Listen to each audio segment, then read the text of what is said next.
Përshëndetje zonja e zotrinj, mirë se vini në Skan Live për gjatë ditës sot me të fokusohemi tek zhvillimet gjeopolitike. Në mbrëmjen e djeshme presidenti amerikan Donald Trump ka njoftuar fundin e luftës midis Izraelit dhe Iranit, duke njoftuar një armë pushimi midis dy palëve. Gjithashtu, ai tha se shumë shpejt palët do të ulen në negociata për të dhënë fund luftës që zgjati për 12 ditë. Gjithashtu, në fokusin e setorëve do të jetë edhe samiti i NATO-s që zhvillohet sot dhe nesër, ku i pranishëm do të jetë edhe presidenti Donald Trump, i cili shkon në këtë samit si triumfator dhe objektivi kryesor është i bind partnerët e tjerë që shumica e tyre janë dakord për të rritur shpenzimet për mbrojtjen në nivelin e 5% të prodhimit të brendshëm bruto. Gjithashtu do diskutojmë për efektet që ka transmetuar lufta në tregje dhe ç'është më e rëndësishmja armëpushimi, sepse që nga dita e djeshme u vërej një rënje ndjeshme të çmimeve të naftës në sesionin amerikan me rreth 7%, ndërsa ditën e sotme rënja avion edhe më tej edhe me rreth 3%. Në këtë mënyrë çmimet e naftës janë rikthyer në nivelet që ishin përpara se të fillonte konflikti midis Izraelit dhe Iranit. Gjithashtu, edhe dollari amerikan është vlerësuar ndjeshëm për shkak se investitorët kanë preferuar më tepër asetet me rrezik, duke u larguar nga asetet e sigurta. Do diskutojmë në lidhje me këto çështje vetëm pak momente më vonë. Fillimisht, si çdo ditë, do nisim me ecurinë e tregjeve ku, sikurse e tham, u vurej një rënje ndjeshme, një zhvlerësim i dollarit amerikan me njëherë pasi Donald Trump në mbrëmjen e djeshme, kur vetëm tregjet amerikane ishin aktive, armëpushtimin midis Izraelit dhe Iranit. Dhe kjo rënje e dollarit amerikan në tregje ndërkombëtare është efektuar edhe në tregun e brendshëm valutor, ku monedha e gjelbër ka publikuar humbje në raport me lekun. Sipas agjencisë së këmbimit valutor Iliria 98, dollari amerikan në mëngjesin e sotëm blihet me 84 dhe shitet me 85.5 lekë, duke publikuar humbje si në blerje ashtu edhe në shitje. Ndërkohë në tregje ndërkombëtare, në raport me euron, dollari ka prekur nivelin më të ulët në thuajse 3 vite e gjysmë. Moneda europiane është e pandryshuar, vijon tregtohet pra nivelit më të ulët historik në raport me lekun, pavarësisht rritjes përballë dollarit në tregje ndërkombëtare. Moneda europiane këmbet me 97.5 në blerje, ndërsa shitet me 98.3 lekë. Ndërkohë franga zvicerane gjithashtu publikon humbje në sesionin e sotëm, sepse cilësohet si një monedhë e sigurt në periudha trazirash dhe fakti që u arrit një marrëveshje paqeje midis Iranit dhe Izraelit, investitorët janë larguar nga asetet e sigurta dhe kanë preferuar ato me më shumë risk, sikurse janë aksionet apo edhe tregu i kriptomonedhave. Franga blihet me 103.1 dhe shitet me 104.3 lekë në rënje si në blerje ashtu edhe në shitje. Paundi britanik publikon fitime në raport me lekun, blihet me 113.8 dhe shitet me 115 lekë. Për sa i përket ecurisë dollarit kanadez, kjo monedhë është në rënje të lekë si në blerje ashtu edhe në shitje, blihet me 61, shitet me 62.5 lekë. Një kundër tendencë ka dollari australian që blihet me 54.3 dhe shitet me 55.5 lekë. Jeni japonez ka fituar 100 darkë në raport me lekun, vetëm në blerje, kuotohet në 0.57, ndërsa shitet me 0.59 lekë. Lira turke është në rënje, blihet me 2.06 dhe shitet me 2.16 lekë. Ndërkohë, dinari maqedonas vijon qëndrueshmëri në raport me monedhën tonë, blihet me 1.53 dhe shitet me 1.59 lekë. Në ecurinë e rublës ruse, kjo monedhë është në rënje të lehtë, blihet me 0.91, shitet me 1.02 lekë dhe së fundmi juani kinez blihet me 10.68, shitet me 11.62 lekë në mëngjesin e sotëm sipas agjencisë së këmbimit valutor Iliria 98. Kjo ishte ecuria e tregut të brendshëm, ndërkohë në tregje ndërkombëtare vjet një forcimi ndjeshëm i euros përballë dollarit amerikan dhe arsyeja kryesore është njoftimi i ditës së djeshme. Dje në mbrëmje, presidenti amerikan Donald Trump njoftoi një marrëveshje paqe midis Izraelit dhe paktën një armëpushim midis Izraelit dhe Iranit, dhe palët tashmë kanë shprehur gatishmërinë për të ulur në tavolinën e diskutimeve.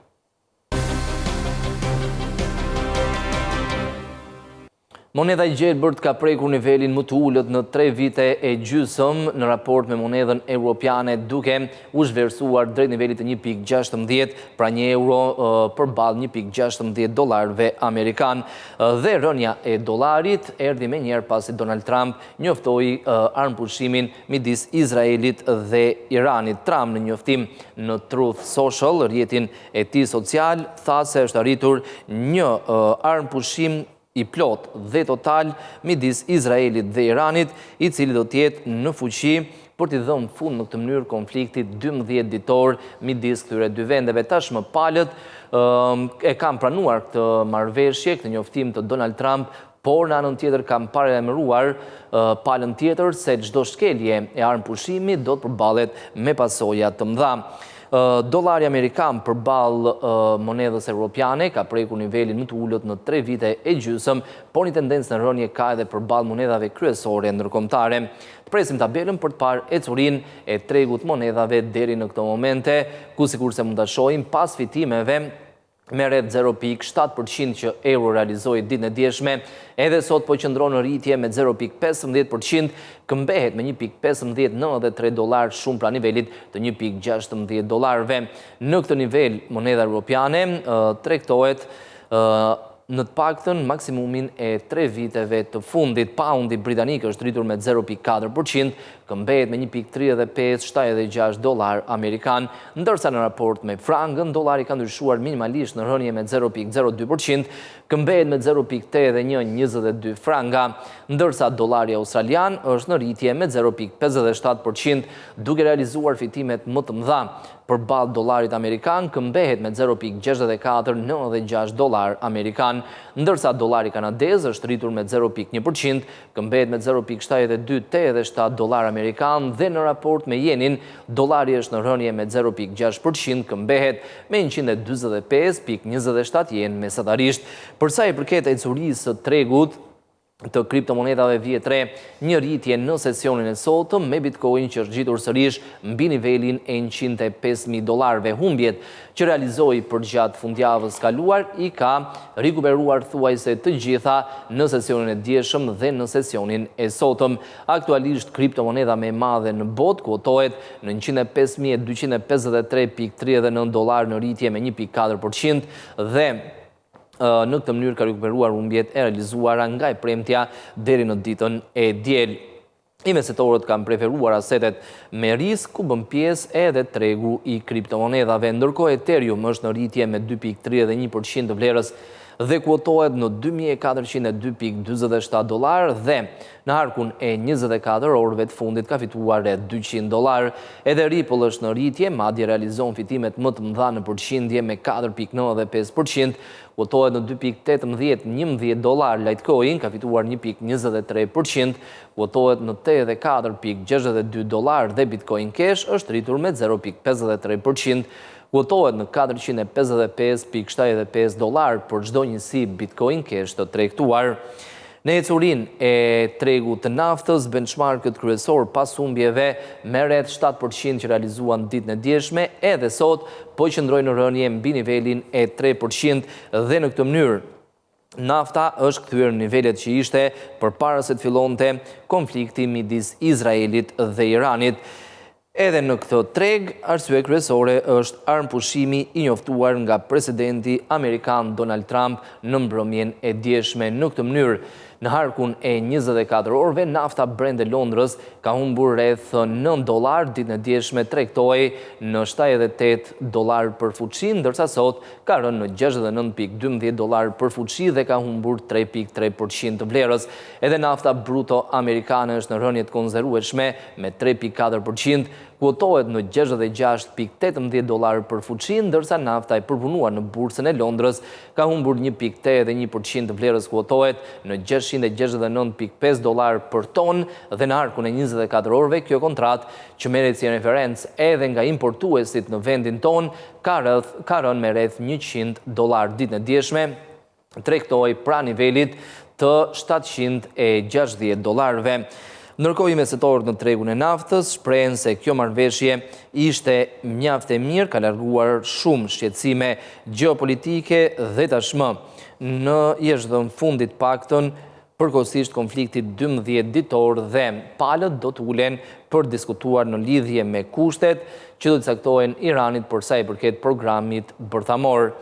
Në tregun e metaleve të çmuara, gjithashtu tendenca ka qenë rënje në sesionin e sotëm me arin që ka prekur nivelin më të ulët në thuajse 2 muajt e fundit, sepse risku është larguar dhe oreksi i mesetorëve ka shkuar më tepër tek asetet e cilësuara me risk. Ari njihet gjithësisht si një mbrojtës ndaj luatjeve gjeopolitike, ndaj ngadalësimeve të ekonomisë dhe analistët shprehen se ishte një marrëveshje shumë e mirë për sa i përket largimit të këtyre tensioneve.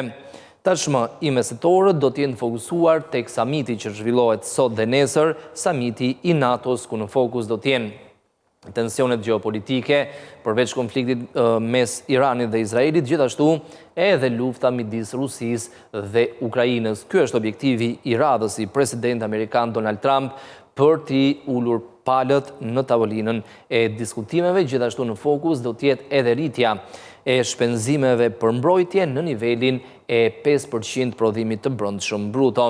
Aktualisht ari tregtohet në $3.320.1 për onzë, niveli më i ulët në 2 muaj dhe rënja është me 1.62%. Argjendi ka rënë me 0.46%. Tregtohet shumë pra nivelit të $36 dhe platini është rritur me 0.59% të vlerës, tregtohet në $1.291.5 për onzë. Do të shohim edhe ecurinë e tregut të aksioneve, ku shumica e bursave europiane po qëndrojnë në rritje të konsiderueshme në sesionin e dytë të kësaj jave, me njerë pas arritjes së armëpushimit midis Izraelit dhe Iranit. Megjithatë, kujdesi është i lartë, sepse palët kanë paralajmëruar njëra tjetrën për pasoja nëse shkelet ky armëpushim. Aktualisht FTSE 100 i Londrës ka fituar 0.34% të vlerës. Indekset e tjera publikojnë fitime akoma më të mëdha. DAX i Gjermanisë është rritur me 1.66%, CAC 40 i Parisit dhe indeksi zyriut SMI janë rritur me 1.18 dhe 1.26%. FTSE MIB Milanos ka fituar 1.34% të vlerës. Ndërkohë, 3 indekset kryesore në Wall Street në sesionin e kaluar gjithashtu publikuan fitime, sepse ishin të vetmet bursa aktive kur Donald Trump njoftoi marrëveshjen e armëpushimit midis Iranit dhe Izraelit. Presim tabelën për të parë ecurinë e Wall Street në sesionin e kaluar. Dow Jones ka fituar 0.89%, Standard & Poor's 500 dhe Nasdaq janë rritur me 0.94 dhe 0.96% të vlerës. Ndërkohë, përsa i përket ecurisë korporatave në bursën e Frankfurtit në Gjermani, fitimet kryesohen nga kompanit e sektorit industrial. Heidelberg Materials ka fituar 5.59%, Siemens Energy, Infineon, Sartorius dhe Merck janë rritur nga 3.09 deri në 3.46%, dhe së fundmi në kompanit që realizojnë humbje në bursën e Frankfurtit, rënja kryesohet nga sektori i automjeteve, por njëkohësisht edhe nga kompanit e shërbimeve. Rheinmetall, RWE, Ion dhe Vonovia janë 4 kompanit e vetme në rënje nga 0.56 deri në 3.19%. Convestro, pavarësisht se listohet në performancën më dobët në bursën e Frankfurtit, ka fituar 0.07% të vlerës. Pra në këtë mënyrë, mesetorët kanë preferuar thuajse të gjithë sektorët, të gjithë aksionet e kompanive me përjashtim të disa kompanive në sektorin industrial dhe atë të shërbimeve, kryesisht shërbimeve në sektorin e energjisë. Kjo ishte ecuria e tregjeve deri në këto momente. Fillimisht do të flasim për lëkundjet që u ndjen në mëngjesin e sotëm rreth orës 5 të mëngjesit, pati një tërmet që kryesisht u ndjen në Tiranë, në Durrës dhe në zonat përreth. Më gjërësisht do diskutojmë me zotin Damian Koxhaj, sismiolog. Zoti Koxhaj, përshëndetje, mirë se erdhët. Përshëndetje, mirë gjëna. Atëherë, sikur se thamë, në mëngjesin e sotëm ishte një tërmet u deklarua nga mediat që ishte 4.2 ball, 4.5 ball, por për të sqaruar edhe teleshikuesit, çfarë intensiteti kishte ky tërmet dhe ku ishte epiqendra? Thjesht për të bërë një saktësim për pjesën e magnitudës, nga llogaritet përfundimtare, është llogaritur që magnituda ka qenë 4.4 e shkallës Richter, Pra kjo është për pjesën e magnitudës, ndërkohë që për pjesën e intensitetit, intensiteti është një karakteristikë e cila varet nga kategoria e ndërtesës së trullit dhe është një parametër më variabël se sa magnituda. Pra magnituda ka qenë 4.4 shkallës Richter e ta theksuar. Sepse jemi ende me kujtimet e 2019-ës, ka patur edhe disa tërmete të tjera në Turqi, në Greqi. Duhet shqetësohemi? Tani ne jemi një vend sismik, një vend aktiv nga përpamjen sismike, dhe normalisht tërmete kemi gjithkohës, tërmete të vogla të cilat nuk dihen. Ky kategori tërmeti deri sot është, po themi, një tërmet midis një tërmeti të kategorie, po themi, të vogël në të moderuar, i cili ndihet krahasuar me tërmetet e tjera më të vegjël, por nuk shkaktojnë dëme materiale. Pra, është një tërmet i cili po themi ndodh shpesh në vendin tonë, dhe në rastin konkret, ky tërmet është shoqëruar nga një seri paragoditjesh në ardhmën por të 2 javëve, rreth 27 paragoditje, dhe tashmë nga monitorimi që jemi duke bërë ditën e sotme, vazhdojnë të ketë pasgoditje, të cilat në një farë mënyrë janë në përgjithësi në rastet e tërmeteve të këtyre kategorive janë një sinjal pozitiv që kjo situatë, po themi, kjo ngjarje të shkojë drejt qetësisë deri tani në monitorimin që kemi duke bërë. Pikërisht do pyesja, po shkon pra ky tërmet i mëngjesit sotëm ishte ai më i madhi, nëse mund të quajmë kështu, dhe po shkon drejt stabilizimit situata. Nuk ka shanset, pak në teorikisht, sepse nuk mund parashikojmë tërmetet me saktësi, nuk ka shanse për më të fuqishëm. Deri tani mund të themi që situata po shkon drejt përmirësimit, duke qenë se ka pasgoditje, në përgjithësi për tërmetet është një gjë pozitive, nisur nga frekuenca e tyre, kështu që deri tani mund të themi që po shkon pozitivisht, megjithatë është për të ndjekur situata në bilim se si do të shkojë. Zoti Kogja, edhe një pyetje të fundit. Shqipëria është në një zonë me aktivitet sismik të lartë? Po, Shqipëria është një zonë në total si vend, është një zonë me një aktivitet të shtuar sismik, do thosha midis intervalit të moderuar dhe të lartë. Jo tamam të lartë, por është në këtë interval moderuar të lartë. E qartë. Ju falenderoj për këtë lidhje drejt për drejt në studion e televizionit Skan, ditë mbarë. Kënaqësi, ditë mbarë dhe ju. Ne do të vjojmë me tjera informacione. Banka Evropiane për Ndërtim dhe Zhvillim ka miratuar kredi në vlerën e 30 milion eurove për rehabilitimin e linjës hekurudhore Durrës-Rogozhin. Me këtë financim kompletohet paketa e plot financiare në vlerën totale të 120.5 milion eurove, së bashku me 90 milion euro të marra nga Banka Evropiane e Investimeve. Linja hekurudhore Durrës-Rogozhin po hyn në një fazë të re zhvillimi. Projekti për rehabilitimin e saj ka siguruar tashmë dhe miratimin e kredis 30 milion euro nga Banka Evropiane për Ndërtim dhe Zhvillim, duke kompletuar paketën financiare prej 120.5 milion euro, së bashku me 90 milion euro nga Banka Evropiane e Investimeve. Pas miratimit paraprak nga qeveria, marrëveshja me BEI u nënshkrua në Tiranë në prill të këtij viti, ndërkohë që miratimi kredis 30 milion euro nga Bergj është finalizuar në datën 11 qershor. Segmenti hekurudhor 34 kilometra nga porti Durrësit në Rogozhin do rehabilitohet, modernizohet dhe elektrifikohet për të përafruar me standardet e Bashkimit Evropian. Linja nuk i është nënshkruar në një rekonstruksioni të plot deri më sot dhe ndodhet në gjendje të amortizuar. Projekti është pjesë e korridorit hekurudhor 8, një aks strategjik që lidh portet italiane me Durrësin, Maqedoninë e Veriut dhe Bullgarinë, duke shërbyer jo vetëm për lëvizjen e udhëtarëve dhe mallrave, por edhe si një rrugë kyçe për mobilitetin ushtarak në Evropën juglindore. Vetë përfaqësuesja e lartë e Bashkimit Evropian për politikën e jashtme Kaja Kallas e ka cilësuar këtë investim si një hap të rëndësishëm për lidhjen më të fortë të Shqipërisë me Bashkimin Evropian dhe për rritjen e sigurisë rajonale. Pas përfundimit të punimeve, trenat në këtë linjë do udhëtojnë me shpejtësi deri në 120 km/h. Nga aspekti mjedisor, zhvendosja e trafikut nga rrugët në hekurudha pritet të reduktojë ndjeshëm ndotjen dhe të sjellë përfitime në efikasitet, siguri dhe reduktim të emetimeve të karbonit. E ndërkohë, projekti për rehabilitim në linjën sekurudhore Durrës-Rogozhin me gjatësi rreth 34 kilometra përfshin disa punime nga zgjerimi i trases deri tek rindërtimi i tunelit Rogozhinës që ka një gjatësi prej 380 metra. Gjithashtu do ndërtohen stacionet e reja të pajisura me sisteme sinjalistike dhe që do të jenë njëkohësisht komode për qytetarët.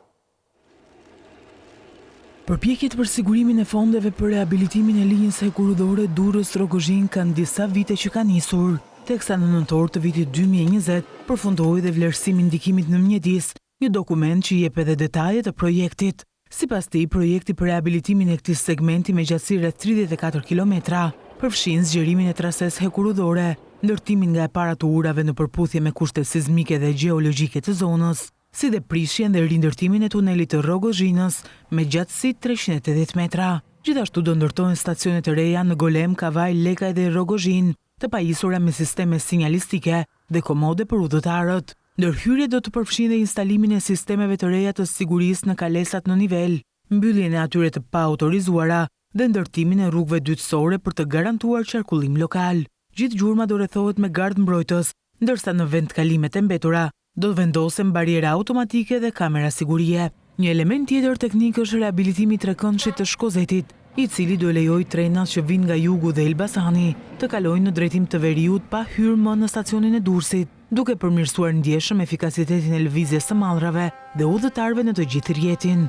Nga aspekti mjedisor, projekti shoqërohet me një vlerësim të detajuar për ndikimin në peizazh, për mbytjen ndotje akustike dhe mbrojtje të habitatit. Qëllimi është ndërtimi një hekurude moderne, të sigurt dhe të qëndrueshme për dekadat në vijim, si dhe të ndihmojë vendin në përmbushjen e objektivave për një sistem transporti të gjelbër dhe të integruar me rrjetin evropian.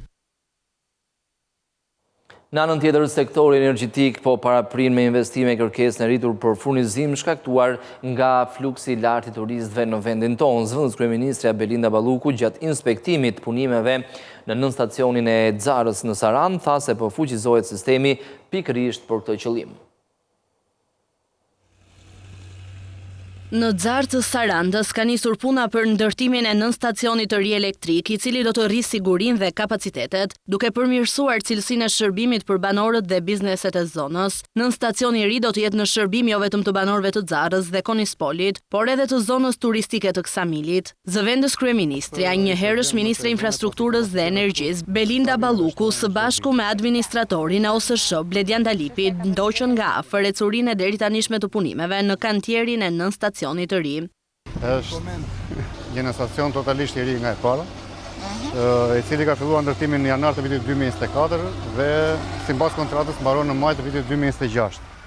Por duke parë dhe ecurinë e punimeve, po ashtu siç kemi zakon në tilla raste, ne do ta mbyllim besoj brenda 3 mujovit të parë të vitit 2026 para afatit. Ky është një stacion 110-20 me një fuqi prej 50 megash të instaluara, që do të thotë një 8 fishim i kapaciteteve të atij që është ekzistues. Balluku theksoi nevojën për ndërtimin e këtij nën stacioni, i cili do të ketë një impakt të rëndësishëm në furnizimin me energji elektrike në të gjithë zonën e jugut. Është një zonë e cila e shumë fishon numrin e banorëve nga maj deri në tetor. Nga ana tjetër është një zonë e rëndësishme edhe për sa i përket bujqësisë. Këtu dhe ne kemi diskutuar nga fillimi që energjia në këtë zonë nuk duhet vetëm për banorët, dhe flasim për 7.000 abonentë që përfitojnë nga ky projekt, apo jo? 7.000 abonentë do të thotë 7.000 kontrata, por mesatarisht me 4 banor për familje, sigur ta marrim mesatarisht, flitet për rreth 28.000 banor të cilët përfitojnë. Por nga ana tjetër, siç thamë, këtu përfitojnë të gjitha njësitë turistike, qofshin këto hoteleri, restorante etj, por edhe të gjitha njësitë e bujqësisë të ngritura në zonë, siç janë serat apo fermat e ullishteve, të agrumeve etj, çfarë prodhohet këtu në zonë. Referuar sezoni turistik dhe furnizimit me energji elektrike, Ministrja e Infrastrukturës dhe Energjisë theksoi se deri më tani situata ka qenë në normalitet të plot, pa problematika, ndërkohë që edhe për javët në vijim, kur pritet jetë edhe piku i sezonit turistik, janë marrë masat për të garantuar një shërbim sa më cilësor. Ndërkohë, rreth 11.8 miliard lekë nga buxheti i shtetit do të rishpërndahen për forcimin e kapaciteteve shtetërore për sigurinë kibernetike, teknologjinë e informacionit dhe komunikimin apo projektet e infrastrukturës. Në Komisionin Parlamentar për Çështjet Ligjore janë diskutuar ndryshimet në buxhetin e këtij viti. Rishpërndarje të fondeve për sigurinë kibernetike, teknologjinë e informacionit, garancinë sovrane në bujqësi dhe infrastrukturën. Këto janë vetëm disa nga ndryshimet në buxhetin e vitit 2025 që u diskutua në Komisionin Parlamentar për Çështjet Ligjore, Administratën Publike dhe të Drejtat e Njerëzit. Gjatë fjalës së tij, Ministri i Financave Petrit Malaj listoi edhe një herë ndryshimet në buxhetin e këtij viti, të cilat u miratuan para një jave me një akt normativ nga Këshilli i Ministrave. Në tërësi, rishikimi i buxhetit 2025 parashikon një volum të përgjithshëm të fondeve që alokohen apo rialokohen në masën prej 11.8 miliard lekësh. Nga kursimet e realizuara, kemi alokuar shtesë rreth 3.3 miliard lekë për Agjencinë Kombëtare të Sigurisë Kibernetike, për produkte të teknologjisë së inteligjencës artificiale. Kemi alokuar rreth 1.5 miliard lekë shtesë për projekte të zhvillimit infrastrukturor pranë Fondit Shqiptar të Zhvillimit. Gjithashtu Ministria e Arsimit dhe Sportit ka marrë 318 milion lekë shtesë për projektet e ekipeve sportive në shkolla. Ministria e Drejtësisë ka marrë rreth 142 milion lekë shtesë për detyrimin që ka pasur për rikonstruksionin e godinës së Institutit të Mjekësisë Ligjore. Si dhe nga ana tjetër kemi akorduar fonde shtesë nëpërmjet këtyre kursimeve tek Ministria e Shëndetësisë dhe Mbrojtjes Sociale për blerjen e disa pajisjeve mjekësore. Gjithashtu nëpërmjet një akti normativ kemi miratuar një skemë të re të garancisë sovrane për sektorin e bujqësisë për një vlerë 3 miliard lekë. Ministri i Financave theksoi se ky akt normativ ka të bëjë vetëm me kursimet nga projekte të caktuara, të cilat janë rialokuar për projekte të tjera. I pyetur edhe për një rritje të mundshme të pagave të policisë së shtetit, Malaj u shpreh se nuk janë dhënë fonde shtesë për nevojat që mund të kenë pasur ministrit. Nuk është parashikuar asnjë rritje page deri më tani.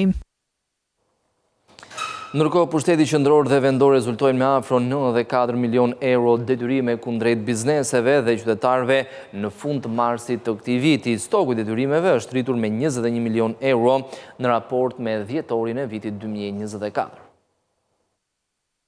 Viti 2025 ka nisur me rritje të ndjeshme të borxheve të pushtetit qendror dhe atij vendor ndaj bizneseve dhe qytetarëve. Referuar të dhënave zyrtare të Ministrisë së Financave, stoku i detyrimeve të përpambetura ka arritur në total 9.4 miliard lekë apo 94 milion euro, nga 73 milion euro në dhjetor 2024, duke regjistruar një rritje me rreth 21 milion euro. Në totalin e borxhit të akumuluar deri në mars 2025, qeveria qendrore zë 3.8 miliard lekë, ndërsa pushteti vendor zë afro 4.2 miliard lekë. Ajo që vjet re është që qeveria qendrore ka rritur stokun e detyrimeve nga fundviti 2024 me rreth 1.2 miliard lekë, ndërsa pushteti lokal ka kapërcyer me afro 900 milion lekë në 3 muajin e parë të këtij viti. Sa i takon kategorisë së detyrimeve të përpambetura, peshën më të madhe zën ato për investime publike, duke qenë se përgjatë këtij viti ka pasur një numër të lartë kantieresh të hapura për të ofruar shërbime më të mira për qytetarët. Konkretisht, detyrimet për investime arrin vlerën e rreth 2.8 miliard lekëve, zë ky i cili ka pësuar rritje në të dy nivelet e qeverisjes, atë qendrore dhe vendore. Nga ana tjetër, stoku i detyrimeve për vendime gjyqësore për largime të padrejta nga puna apo ankimime të bizneseve arrin në 2.4 miliard lekë, nga 1.3 miliard lekë që regjistroheshin në dhjetor 2024. Kategoria të tjera zë afro 1.3 miliard lekë të totalit të detyrimeve. Stoku i detyrimeve të përpambetura ka luhati të vazhdueshme nga një 3 muaj në tjetrin në varësi të punëve publike të hapura, por angazhimi i qeverisë dhe detyrimi i pushtetit vendor është që të ndjek një trend shlyerje deri në zërimin e plotë të tyre. Shifra në raport me vitet e kaluara është ndjeshëm më e ulët.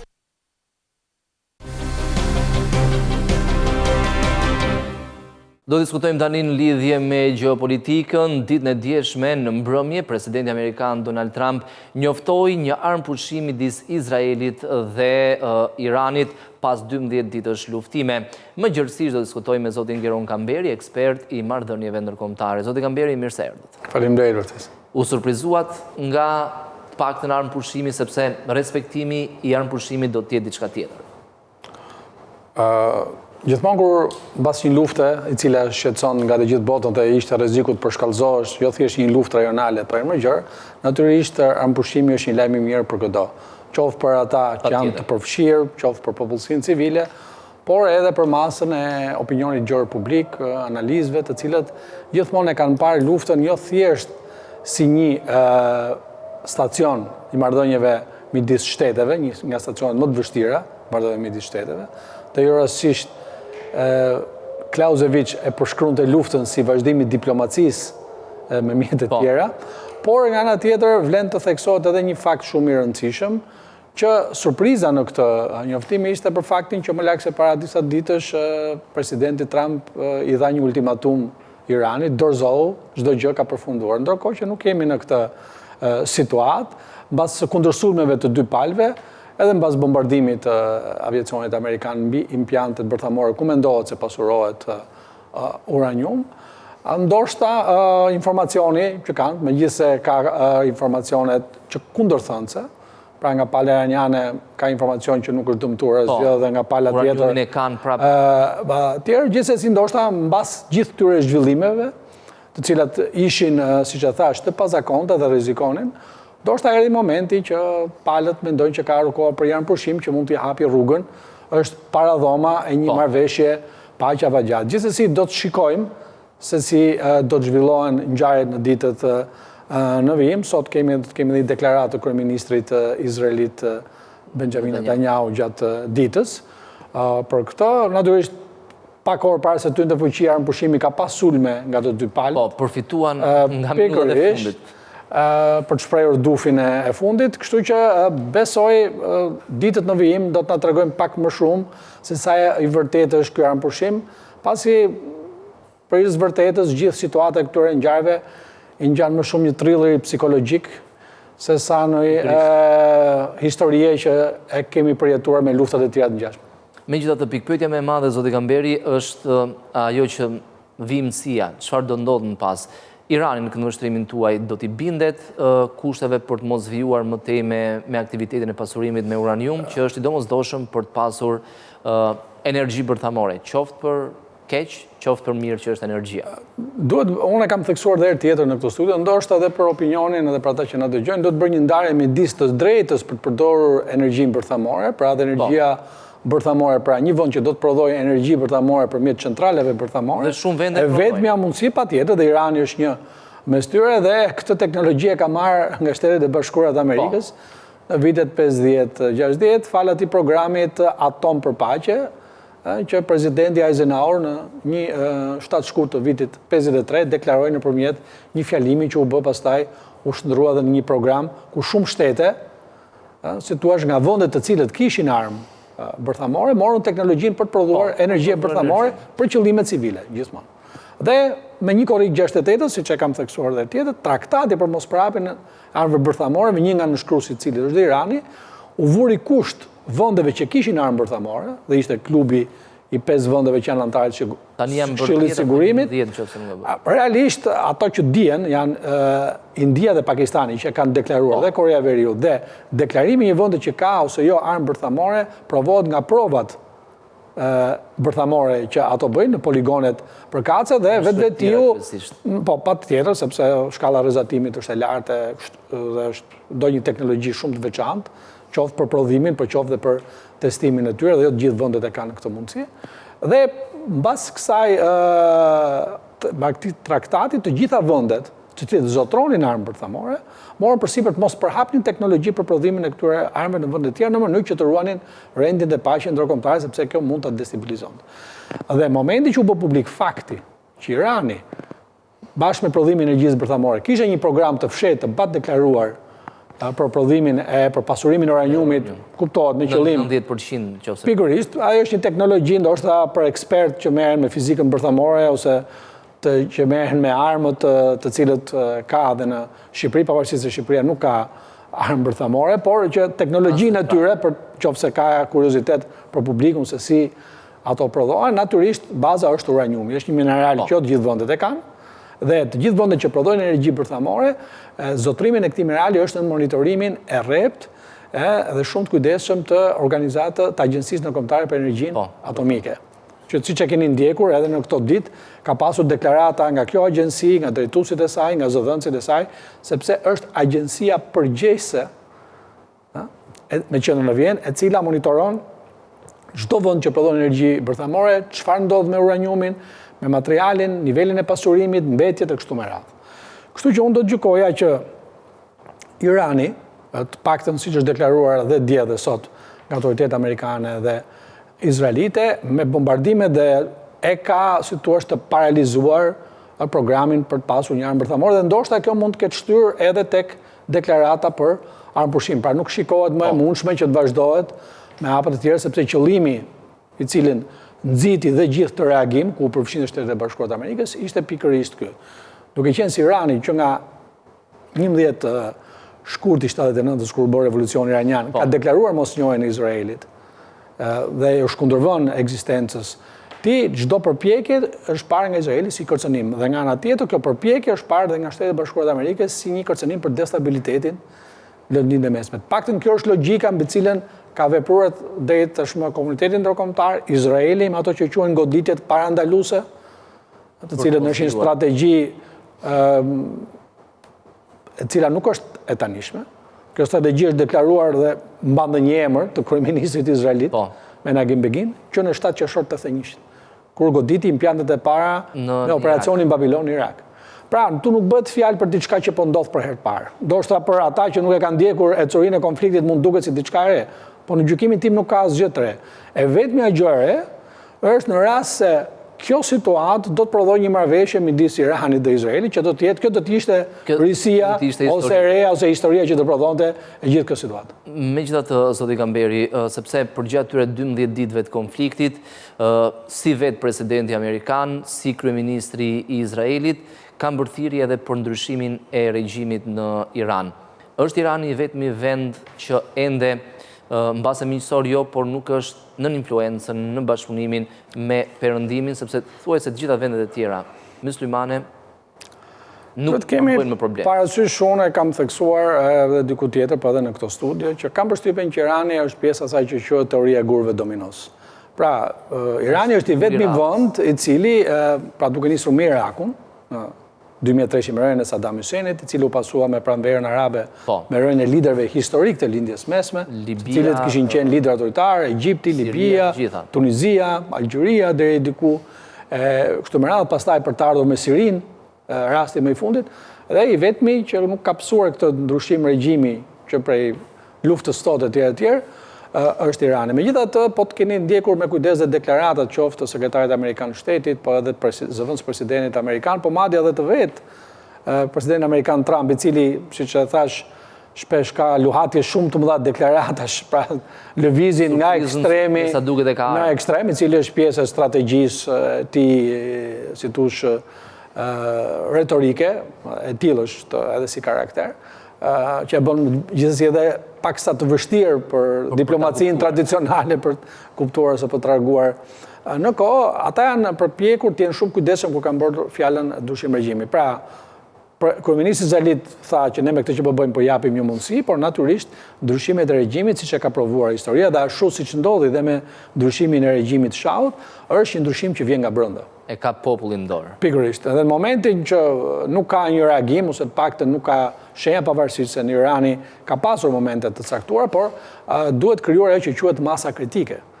Pra, edhe kështu e ka treguar dhe historia edhe në Evropën qendrore lindore, por edhe në pranverën arabe, kur masa e madhe e njerëzve bëhet shumë më e fuqishme se sa ata që mbështesin regjimin, në këtë moment mund të themi që kemi një ndryshim regjimi. Në të kundërt, kur ky raport është i njëjtë apo është paksa e vështirë të flitet për diçka.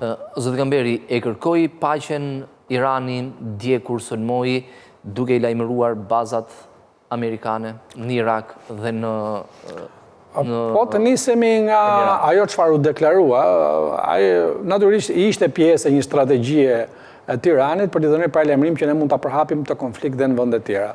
Po të nisemi pastaj edhe nga deklarata që pasoi që ai ishte një sulm i paralajmëruar, ishin shmangur ashtu siç edhe Irani e dinte që do të goditej, thonë ka zhvendosur dhe pra, në një farë kuptimi, jemi midis një lufte, më shumë një loje luftrash, se sa një lufte reale, pavarësisht se prej vërtetës nga bombardimet ka pasur viktima edhe tjerë, dhe edhe një luftë, ata që viktimizohen parët janë popullsia civile, e pambrojtur, dhe në një farë kuptimi shpesh kundër sulmimet që kanë pasur dy palët, qoftë Izraeli e Irani, për të një logjike racionale ose të ftohtë për të pasur një ndikim, kanë qenë dhe një kundërpërgjigje për të krijuar mbështetjen e opinionit publik. Mbas të sulmi me raketa, i pra, në qoftë se do të jesh pjesë e një, pra kush ka parasysh se ç'ndodh në kurse i konfliktit në opinionin publik, pra njerëzit, qoftë edhe nga rrjetet sociale pa qenë të përfshirë, ti mund të shikosh reagime të cilat janë shumë emocionale. Le më pastaj të mendosh që ti drejton një vend i cili opinioni publik 2 milion banor. Patjetër, jo vetëm në rastin e Izraelit e kështu me radhë, edhe kundërveprimi i Izraelit ndaj sulmit të 7 tetorit, i cili pavarësisht të kalimit, po ishte një kundërreagim që ishte për hir të opinionit publik izraelit. Kështu që veçanërisht kush ka parasysh historinë e konfliktit në atë rajon dhe mënyrën se si janë zhvilluar ngjarjet, e shikon brenda normalitetin, nëse mund të quajmë normalitet, ato çfarë ndodh aty që të paktën që për 80 vjetësh. Tashmë në këtë marrëveshje, në këtë armëpushim dhe në bisedimet që do të vijojnë më tej, duhet përfshihet edhe situata në Gaza? Situata në Gaza po trajtohet më vete, nëse do të kemi një paketë për të gjithë pase fund konflikteve. Ajo do të shikohet. Në fakt, pjesa Hamasit, e lëvizjes Hamasit, e cilët u bë shkak edhe për rifillimin, për ringjalljen e konfliktit, të turp pastaj cili ushtri me Sirinë, me Libanin e tjerë, ndoshta duke qenë se Hamasi ka pasur gjithmonë mbështetjen e Iranit dhe këtë Irani e ka bërë me vetdije, veçanërisht në Palestinë, sepse ka dashur përfitojë dhe mbrojtjen dhe për krajin e vendeve arabe, të cilat edhe për shkak të atij konflikti deri diku religjios midis shumicës sunite dhe shia, gjithmonë Irani është ndjerë deri diku si i mënjanuar, nuk ka qenë pjesë atij që quhet solidaritet arab për çështjen palestineze. Dhe e ka dashur të tregojë, pra për përdorim një term që nuk shkon për situatën, pra më katolik se papa përkundrejt një çështje të cilat edhe vendet arabe, shumë Arabia Saudite, Egjipti, në momentet caktuara e kanë rritur ose e kanë hequr fare mbështetjen. Por gjithsesi ajo do të shikohet nga çfarë do të pasojë pjesën e kësaj që është deklaratë për ampushim gjithmonë. Megjithatë, zoti Kamberi, për të rikthyer tek fillimi i konfliktit, ishte pikërisht dobësimi i Hamasit, pastaj i Hezbollahu, deri diku edhe i Huthit në Yemen, rënja e Sirisë. Po, edhe në Siri që e detyruan në thonjza Izraelin sulmoj Iranin?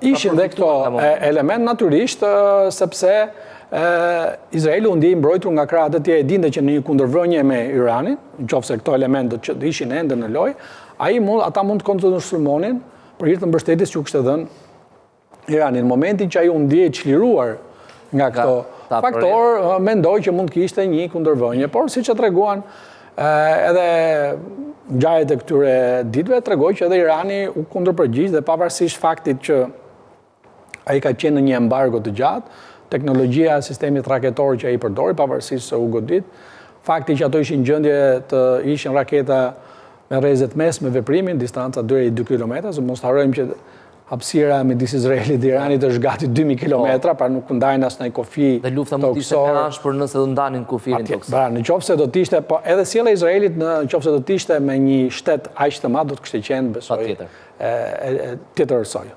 Ndërkohë, zoti Kamberi, në bisedimet që do të vijojnë për armëpushim, por edhe për paqe, të shpresojmë afat gjatë, janë sërish kyç Shtetet e Bashkuara të Amerikës? Natyrisht, Shtetet e Bashkuara të Amerikës, gjykoj unë, është një nga brinjët e Trekëndshit, i cili Trekëndshi paqes në lindjen e mesme, nëse do përdorja një krahasim të tillë është barabrijës.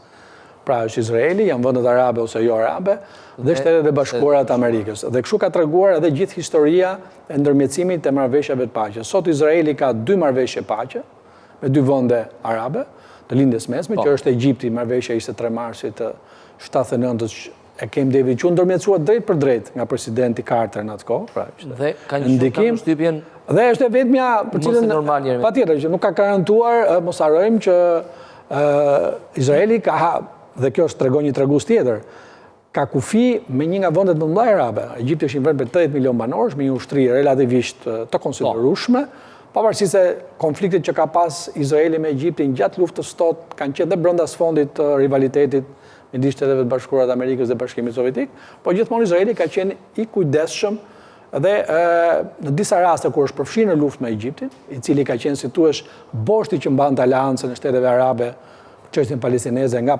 viti nga 15 maj 48 deri me 23 mars 79, kështu që për gati 30 vjet. Dhe si thuaç mbas kësaj Izraeli e zhvendosi si thuaç e largoi këtë rrezik nga kufit e tij lëndor dhe pastaj u zhvendos çështja në Liban dhe në Jordani, i cili u pasua pastaj me marrëveshjen e Oslos të 13 shtatorit të 93, i cili bëri të mundur prapë që një shtet tjetër arab të njihte Izraelin. Kështu që kjo tregon që pa Shtetet e Bashkuara të Amerikës, pra kjo pjesë një nga anët e trekëndshit të barabrinjes të paqes në lindjen e mesme është e pamundur sepse pesha, roli dhe marrëdhëniet që ajo ka, jo vetëm Izraelin, por edhe me një pjesë të rëndësishme të lindjes mesme, pra është një rajon ku Shtetet e Bashkuara të Amerikës mbas largimit të Francës dhe Anglisë pas përfundimit të luftës së dytë botërore kanë matur ato rol që kanë pasur këto dy vende historikisht. Jeffrey Sachs, nga profesorët e ekonomisë më të njohur në botë, ka hedhur edhe tezën, madje deklaroi edhe në një forum ekonomie e sigurie që u zhvillua në Turqi, që lindja e mesme do të ishte më mirë pa Shtetet e Bashkuara, pa influencën e Shteteve të Bashkuara aty. Këto janë teza të cilat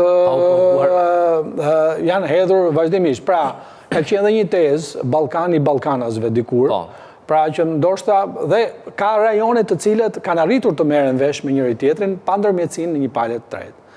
Historia ka treguar që në rajonin e lindjes mesme kjo nuk ka ndodhur. Kush ka parasysh, po marr vetëm një rast.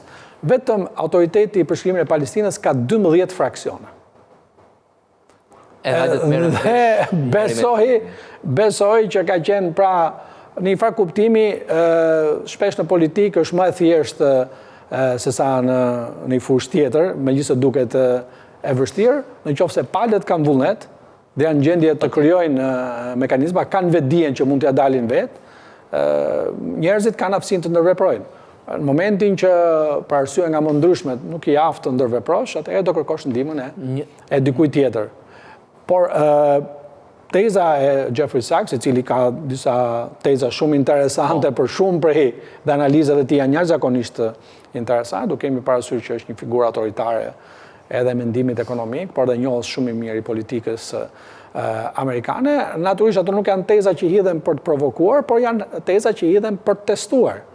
Dhe realiteti, natyrisht, ashtu si në fizikë apo në kimi, ti mund ta vërtetosh një tezë në laborator dhe e ke sakt. Në shkencat sociale dhe në politikë, laboratori është shoqëria. Edhe është paksa më e vështirë se sa në shkencat. Dhe një shembull i këtij bashkëpunimi, pavarësisht konflikteve që kanë pasur gjithmonë në distancë, liderët e tyre, edhe përgjatë këtyre ditëve, është Izraeli me Turqinë. Janë partnerët kryesor tregtar. Miliarda eksporte turke në Izrael dhe anasjelltas. Pra, në një farë mënyrë pavarësisht konflikteve, interesat ekonomik të bëjnë që ti jesh mik. Do të theksoj diçka, ndoshta e kam përmendur edhe herë tjetër. Kryeministri i parë i Izraelit, David Ben Gurion, pa deklaruar sapo krijuar Shteti Izrael në 15 maj 48 një doktrinë që quhet doktrina e aleancave periferike.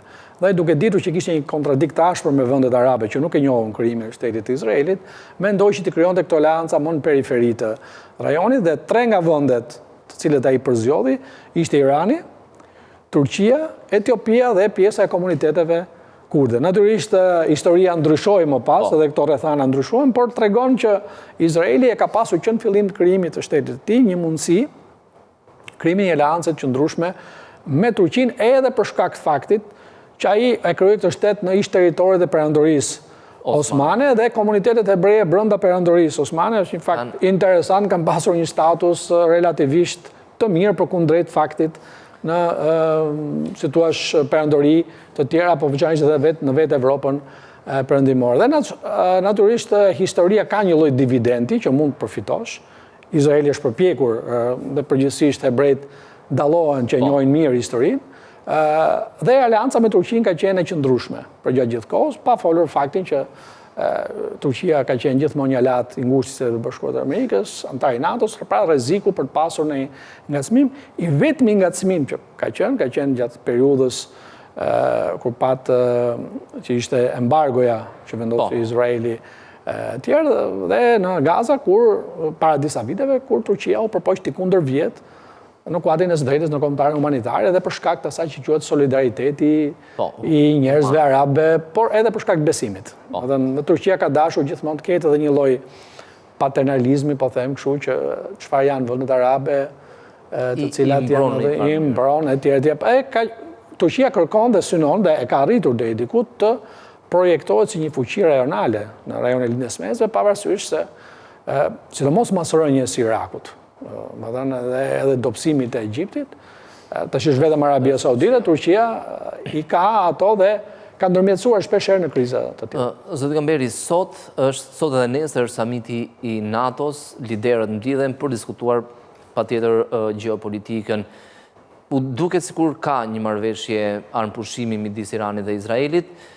Mendoni se Trump shkon aty si triumfator dhe njëkohësisht do të synoj të arri paqe edhe në konfliktin Rusi-Ukrainë? Mendoj se pjata kryesore, nëse po përdori term nga gastronomia e samitit NATO-s, do të jetë konflikti midis Rusisë dhe Ukrainës, e cili shqetëson pjesën më të mëdha të vendeve anëtare të NATO-s, veçanërisht atyre të krahut lindor, vendet balltike, Poloninë etj. Dhe është një konflikt që ende nuk zgjidhet jo më larg se dje dhe pardje, edhe për shkak se situata që krijua pra një shmangje të vëmendjes nga konflikti i Izrael-Iran ka pasur sulme respektive në qytetet ukrainase. Ende nuk ka një dritë në fund atij tuneli. Dhe kjo është një deklaratë e presidentit Putin para disa ditësh, i cili edhe të brenda logjikës se si funksionojnë marrëveshjet e natyre, ka thënë që unë do të ulem në tryezë vetëm nëse kam për të firmosur diçka. Natyrisht personalitetet atij karakteri nuk ose tu shumbin kohë përpara medjave, sepse as nuk e kanë nevojën të dalin foto me këtë lloj personi. Pra ai pret pra që nëse do të vazhdojnë negociatat e raundi bisedimeve të Stambollit, i cili për i vërtetës tash është zbehur, nëse ai do të prodhojë një marrëveshje, ndoshta mund të kemi një, por do të shikohet edhe deklarata përfundimtare e samitit, megjithëse një projekt deklarat çarkullon, siç është rëndom të tilla, por do shikohet edhe nga dinamikat. Natyrisht dhe konflikti Izrael-Iran nuk quhet i përfunduar. Sigurisht. Është një konflikt tashmë fillon edhe patjetër. Ai është një konflikt që mund të rigjallërohet shumë shpejt. Pra, armëpushimi është verbal, s'ka asgjë të shkruar, është një do të një armëpushimi ndërmjetësuar ose i realizuar nëpërmjet kanaleve dhe mesazheve diplomatike. Natyrisht edhe deklarata e presidentit Trump ishte për të bërë ditur palëve që të mos sulmojnë më njëra tjetrën, sepse tashmë unë po deklaroj që ka armëpushim. Edhe siç tha edhe presidenti Vance, kur flet zoti Trump, bota duhet dëgjojë. Të dëgjojë dhe të bindet. Të bindet. Objektivi tjetër është 5% shpenzime për ushtrinë, për mbrojtjen në tërësi, në raport me prodhimin e brendshëm bruto. Është momenti që të gjitha vendet anëtare të NATO-s, ku edhe ne bëjmë pjesë, të rrisin shpenzimet për shkak të këtyre konflikteve. Disa prej vendeve kanë filluar tashmë. Një nga vendet e cili ka arritur dukshëm shpenzimet të ushtrinë është Polonia, është një nga vendi që renditet i dyti ose i treti në grupin e vendeve anëtare të NATO-s, që ka arritur dukshëm shpenzimet në ushtri dhe për shkak të situatës së tij, sepse ai gjendet në kufi të konfliktit me Ukrainën etj. Dhe edhe vendet balltike normalisht. Duhet kemi parasysh që edhe Gjermania, e cili ka qenë vendi më konservator që pas luftës së dytë botërore, me qeverinë e re gjermane të drejtuar nga kancelari Merz, bëri një ndryshim me miratimin e gjithë palëve politike në Bundestagun gjerman, të ndryshonte pengesën që ishte në kushtetutë për borxhin, tavani i borxhit që mund merrte qeveria gjermane. Dhe natyrisht do të shpenzojë një shumë të konsiderueshme, rreth 400-500 miliard euro, vetëm për rinovimin e ushtrisë gjermane, dhe që tregon natyrisht 5% që është një kufi shumë e lartë, kush ka parasysh GDP-n e vendeve si Gjermania, Franca, 5% asaj vlerë janë shifra të konsiderueshme, kundërkohë ato vende tash po vojnë edhe ka probleme të infrastrukturës, të kohezionit social, të problemeve të ekonomike të krijuara nga inflacioni, pra dhe presioni vendeve të tyre nuk është i tillë që do të inkurajonte ata të shtrinin këtë kufi. Por gjithsesi ai është një objektiv që është vënë tani, çdo vend do të ndjek një strategji graduale për të arritur. Për Gjermaninë, zoti Kamberi, për shkak të këtyre shpenzimeve kolosale, her pas here në shkrimet mediave të huaja, mbase edhe me pak shaka përdoret termi rikthimi i ushtrisë gjermane, duke referuar kaluarës luftës dytë botërore, por nuk ekziston ky rrezik.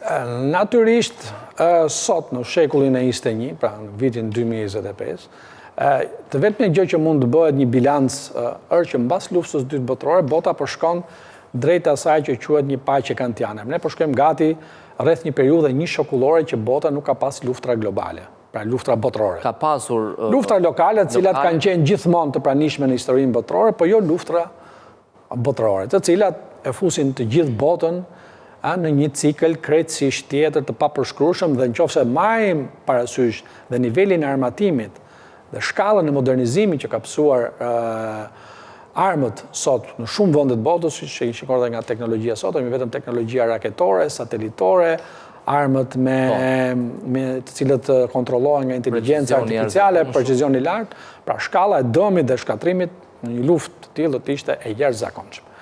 Kështu që nga kjo pikpamje, unë gjykoj që çdo lloj iniciative, çdo lloj nisme, çdo lloj deklarate që shkon drejt shtrirjes së shpenzimeve për të në mbrojtje, pra në shpenzimet ushtarake, ringjall dashje pa dashje këtë lloj historie, të cilat veçanërisht në vende të tilla që ka një traditë, edhe nga pikpamja perandorake, edhe nga si thosh zotrimi që kanë pas forcës peshës, tjerë natyrisht ngjall. Por natyrisht sot një pjesë e këtyre shpenzimeve janë edhe brenda ciklit biznesit, industria ushtarake është një industrit në disa vende kryesore, do të thoja. Është sektori që realizon rritjen më të madhe në periudhë. Pikërisht në momente të caktuara ka një peshë caktuar dhe brenda raportit GDP-s, pra është një recetë sa ekonomike, aq ushtarake, aq edhe gjeopolitike, pra është si thua një lloj gatimi që ka shumë elemente. Dhe për ta mbyllur zoti Kamberi me Kinën, ka qenë thuajse fare distancuar nga, sidomos nga konflikti midis Izraelit dhe Iranit, vëzhgon distancë dhe zhvillohet ekonomikisht. Në fakt nuk besoj se ka qenë 100% e distancuar. Deklarata ka pasur dhe përpjekje, madje ka pasur edhe informacione që një pjesë e madhe e karburantit të raketave, të cilat ka përdorur Irani për të kundërvepruar, kanë qenë teknologji kineze. Duhet kemi parasysh që Kina ndërmjetësoi në 10 mars 2023 dhe një marrëveshje shumë interesante midis Iranit dhe Arabisë Saudite, u bë një takim midis ministrave të jashtëm të Iranit dhe të Arabisë Saudite në Pekin, dhe ajo konsiderohej një ngjarje e jashtëzakonshme, sepse për herë të parë një shtet i cili nuk kishte pasur rol në ditën e mesme, pra si thosë që Shtetet Bashkuara të Amerikës, mori një rol ndërmjetësues dhe bëri bashkë dy shtete të cilat, edhe për shkak se tha që tash rivalitetit religjioz, nuk kishin marrëdhënie të tyra. Dhe ishte edhe ideja që ato të përfshiheshin, të bëshin ftesë, të futeshin dhe në BRICS. Pra, Kina është përpjekur të ketë një rol, veçanërisht në rajon në Amerikën Latine, në Afrikë, po dhe lindjen e mesme për shkak të rezervave energjetike të naftës dhe të gazit që janë jetike për ekonominë kineze.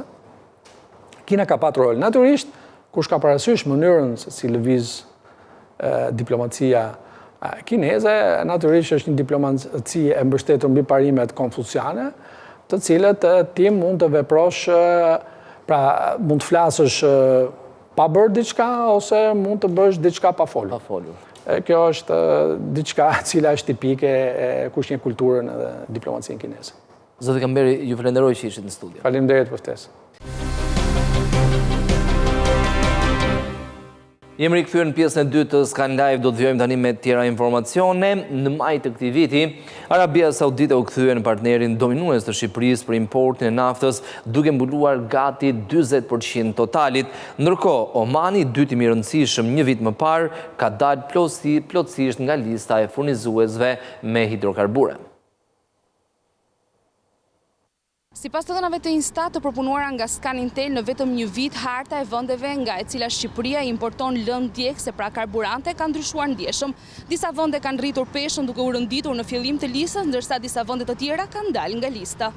Importet e naftës dhe lëndëve djegëse minerale në Shqipëri për muajin maj të këtij viti kanë pësuar një zhvendosje të ndjeshme në raport me të njëjtin muaj të një viti më parë, si në vlerë ashtu edhe në origjinë. Të dhënat tregtare të përpunuara tregojnë se Arabia Saudite ka marrë një rol dominues në furnizimin e tregut shqiptar, duke siguruar afërsisht 40% të totalit të importeve në maj të vitit 2025, nga vetëm 18.2% një vit më parë. Në vlerë kjo përkthehet në më shumë se 2.1 miliard lek, pothuajse 2 fishi importeve të vitit të kaluar nga ky vend. Ndërkohë Omani që në maj të vitit 2024 rënditej si partneri i dytë më i madh me 15.2% të totalit, është dukur tërësisht nga lista e partnerëve për këtë vit. Kjo është një nga zhvendosjet më të forta gjeopolitike në zinxhirin e furnizimit me naftë të vendit. Zhvillimi më sipër për muajin maj shoqërohet në një kohë tensioni në rritje në lindjen e mesme, ku konfliktet mes Iranit dhe Izraelit si dhe kërcënimet për bllokimin e ngushticës së Hormuzit, një nyje strategjike për transportin e naftës, kanë rritur pasigurinë në tregjet ndërkombëtare të energjisë. Omani, vendi pozicionuar strategjikisht në këtë kanal, duket se ka humbur rolin e tij si nyje furnizimi për Shqipërinë, ndoshta edhe për shkak të rikonfigurimit të zinxhirëve tregtar. Në vend të tij kanë hyrë aktorë të rinj si Egjipti, i cili në maj të vitit 2025 mban tashmë vendin e dytë me 11.9% të totalit, nga vetëm 1.6% një vit më parë, si dhe Algjeria, e cila ka ruajtur një peshë të qëndrueshme dhe domethënëse. Në mënyrë interesante, Izraeli, që në maj të vitit kaluar zgjidhte 13.3% të totalit të importeve, ka rënë në një pjesëmarrje shumë të vogël këtë vit,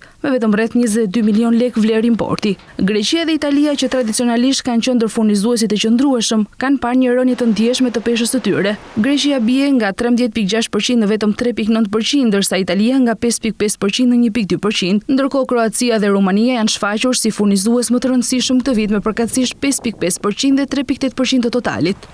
Konflikti në lindjen e mesme ka nxitur debate dhe ka rritur frikën për një rritje të mundshme të çmimeve të karburanteve. Megjithatë, duket se Shqipëria ka ditur të diversifikojë burimet e saj. Dalja e Omanit nga lista dhe prania më e shtuar e Arabisë Saudite, Egjiptit apo Algjerisë, pra vende prodhuese të lëndëve djegëse, e tregojnë më së miri këtë. Ndikimi duket i kontrolluar. Megjithatë, harta edhe çmimet mund ndryshojnë nga një përshkallëzim i mundshëm i konfliktit në lindjen e mesme.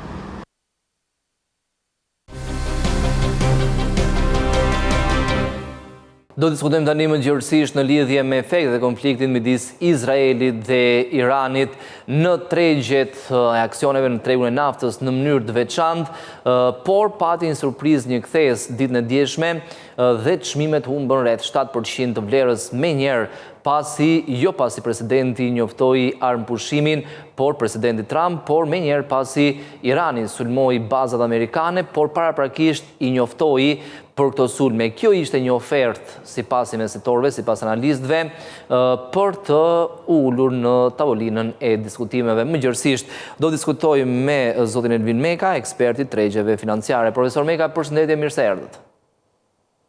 Përshëndetje. U surprizuat ditën e djeshme nga një kthes thuajse 180 gradë në ecurin fillimisht të çmimeve të naftës, që padyshim ishte reflektim i zhvillimeve në lindjen e mesme.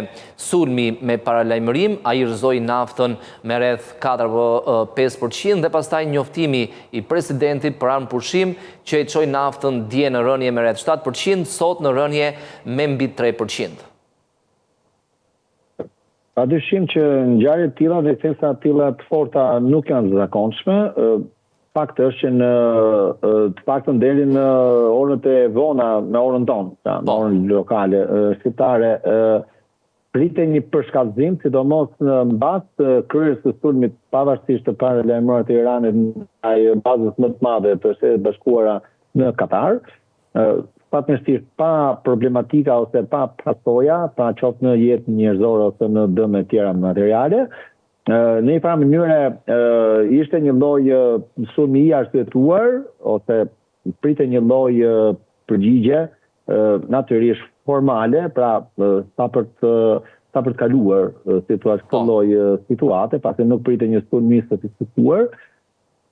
Nuk futet kur kundër përgjigja ose reprezalja e Shteteve Bashkuara do ishte thelbësore, madje shumë më e rëndë se sa sulmet e Izraelit, pra duket qartë që ka pasur një lloj akordi për të ruajtur fytyrën e diplomacisë, qoftë kryesisht diplomacisë iraniane më shumë se sa të amerikane, pasi diplomacia amerikane ruan të drejtën ekskluzive, pra është krejtësi sovrane në përcaktimin e mjeteve dhe instrumentave, pra qofshin ato buta ose të forta.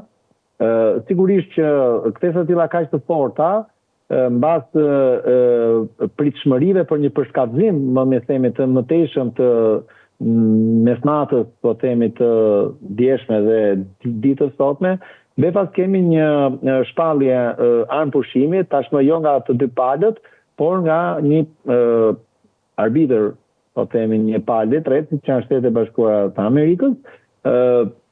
Duket se diplomacia nën Rogoz ka punuar, pra nuk ka rreshtur, siç realisht ndodh dhe duhet ndodhi, dhe besoj se do mund të qëndrojë ky armpushim, për vetë faktin e thjeshtë sepse asnjë nga palët, jo vetëm palët në konflikt, por edhe grupet e tjera të interesit, pra duke llogaritur këtu Rusin, Kinën, po edhe faktorë të tjerë ndërkombëtar, duke se nuk janë as pak të interesuar, jo vetëm në momentin aktual që po kalon ekonomia globale, por edhe momentin vështirë dhe delikat geopolitik. Pra, nuk mund është, po thua se tërësisht e pa pranueshme, nuk ka ndodhur, përveç konflikteve globale, që të kemi dy vatra thelbësore lufte dhe pikërisht në pikat më problematike, më themi, si për sa i përket vendimarrjes politike, ashtu edhe asaj ekonomike. Pra kemi një vatër të hapur në Evropë, pra në konfliktin në Rusi-Ukrainë, dhe në pikën më të nxehtë të globit që është në lindjen e mesme tashmë jo brenda shtetit izraelit ose midis shteteve që kufizojnë Izraelin, por midis të dy lojtarëve të fortë ose thua shteteve të forta, do me thonë se në fuqi ushtarake siç është Izraeli dhe Irani. Dhe kam përshtypjen që ndoshta ka pasur në rangjet e larta diplomatike një akord që kjo përpjekje ose ky lloj konfrontimi tashmë duhet marrë fund në një farë mënyre,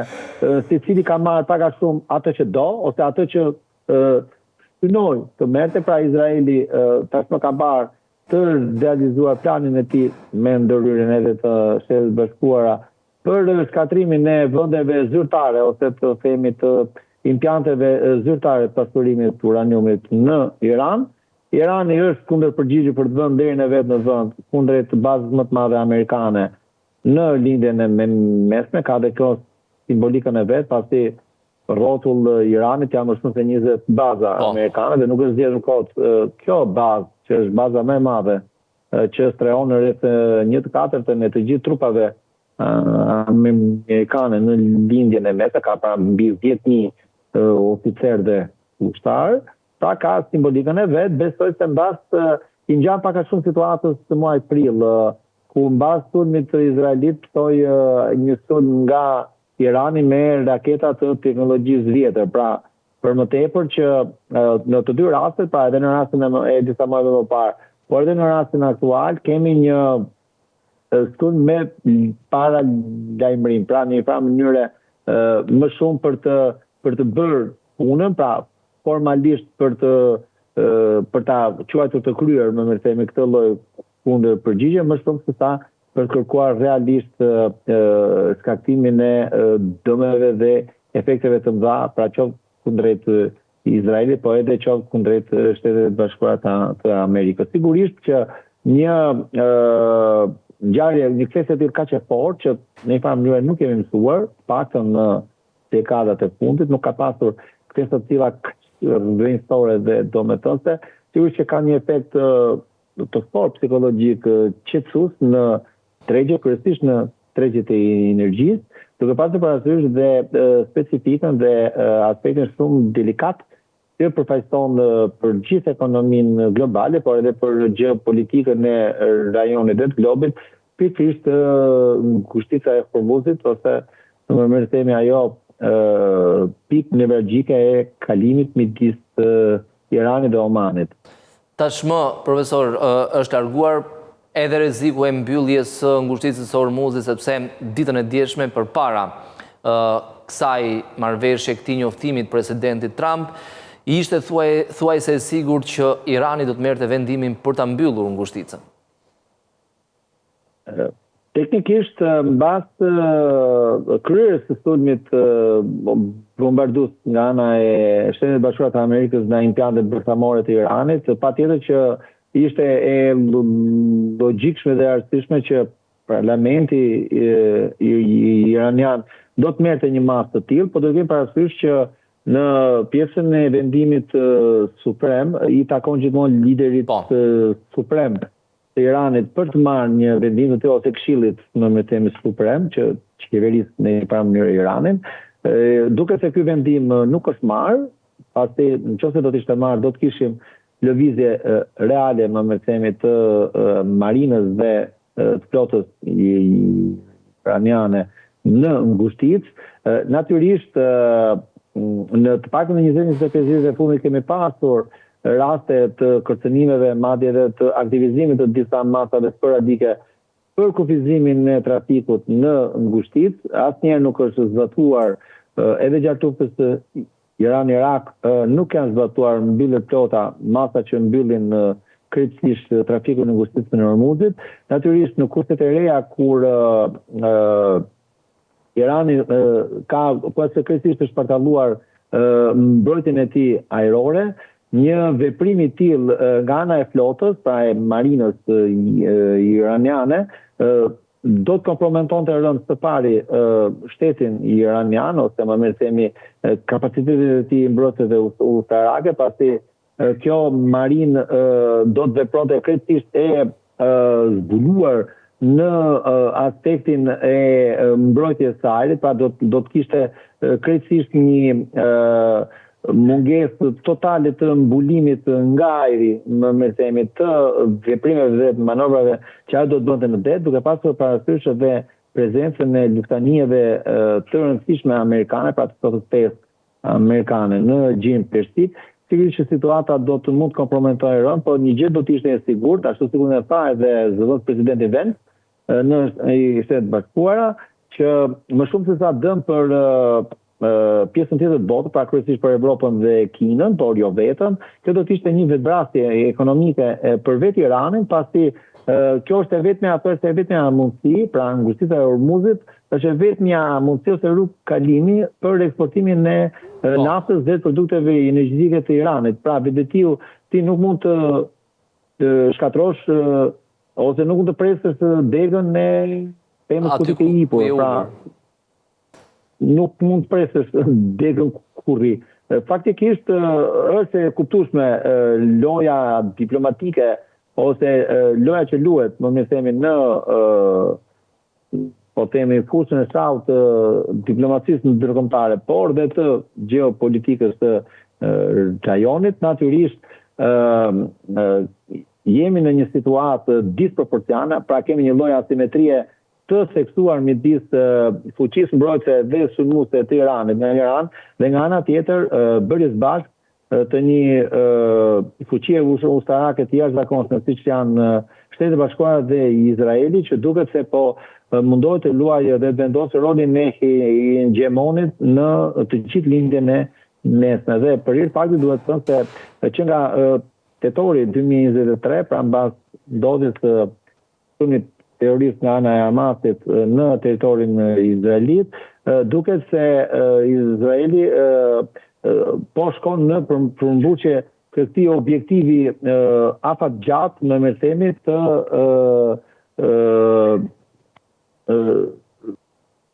formësimit të tij si një hegemon absolut në lindjen e mesme dhe ku sigurisht fuqia më e madhe ose më mirë themi shteti më problematik në të gjitha aspektet sigurisht ishte Irani, pasi historia të paktën e 75 viteve ose rreth 8 viteve që ka që nga krijimi i shtetit Izraelit në 1948 ka treguar që të gjitha palët që janë përplasur ose që në një mënyrë të kanë shkuar në konfrontim luftarak ose ndërluftues me Izraelin në një mënyrë të nuk ja kanë dalë, çka vazhdimisht ka forcuar më me pozita dominuese ushtarake dhe geopolitike të Izraelit.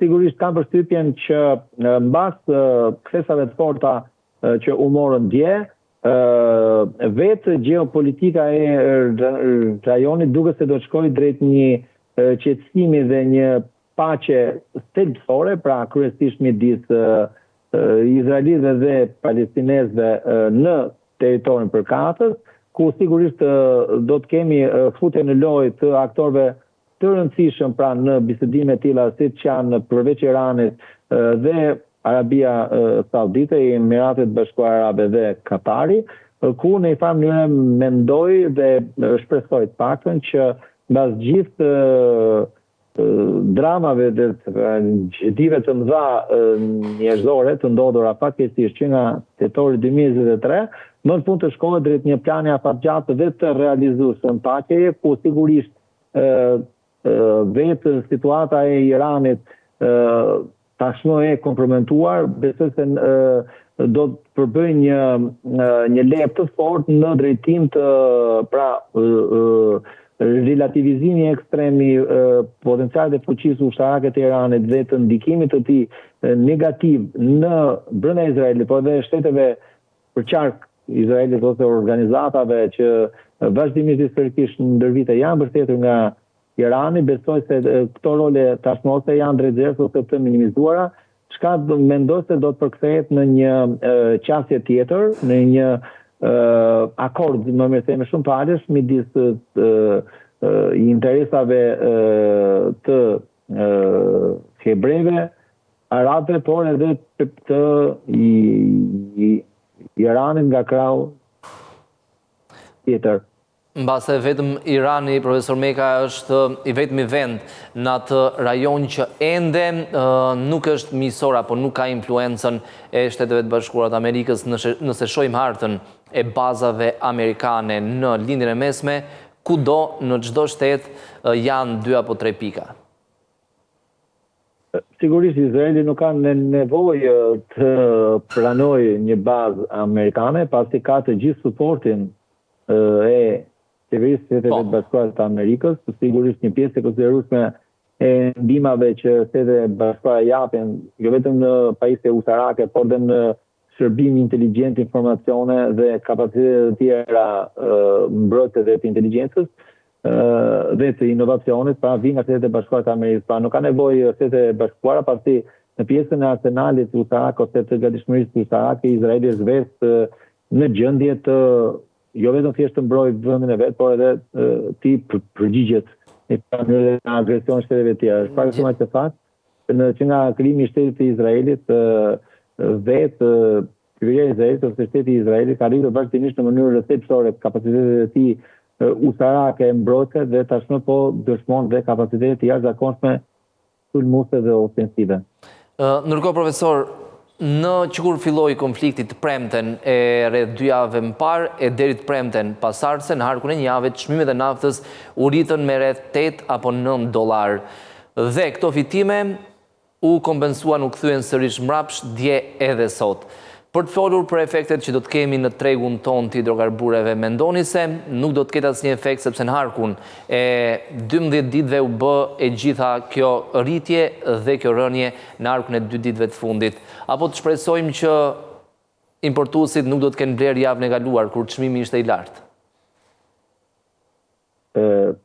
Përderisa nuk patëm ndryshime, të paktën deri javën e kaluar, që ishte përkohë të situash pak a shumë me javën intensive, më mirë themi, të vijimit të sulmeve nga Izraeli ose të shkëmbimit më mirë themi të sulmeve të goditjeve nga Izraeli dhe Irani, besoj që nuk besoj se do të ketë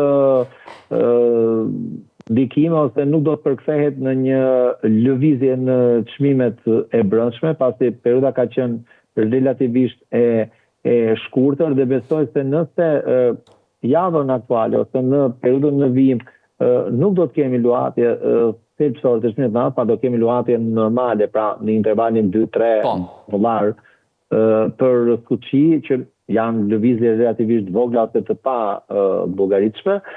Nuk besoj se do kemi një reflektim në çmimet e treve, pasi nëse do të kemi një rritje, automatikisht do të presim që të nesërme të kemi një rënje pastaj. Pasi nëse do të kishim një rritje, duket qartë që do ishte një situatë tërësisht abuzive në treg. Shqipëria shquhet për situata të tilla, ne do të shpresojmë që në këtë rast mos të evidentohet ose mos vërtetohen pritshmëritë që janë bërë të zakonshme në Shqipëri, në realitetin shqiptar. Edhe një pyetje për dollarin, profesor Meka, cilësohet si një aset i sigurt në periudha të trazirave, tensioneve gjeopolitike, të ngadalësimeve ekonomike, por sot edhe dje u vërej një rënje e ndjeshme në arkun e 2 ditëve ka humbur rreth 1% të vlerës, marr referencë në raport me euron, por edhe me shportën e 6 monedave ishte në rënje.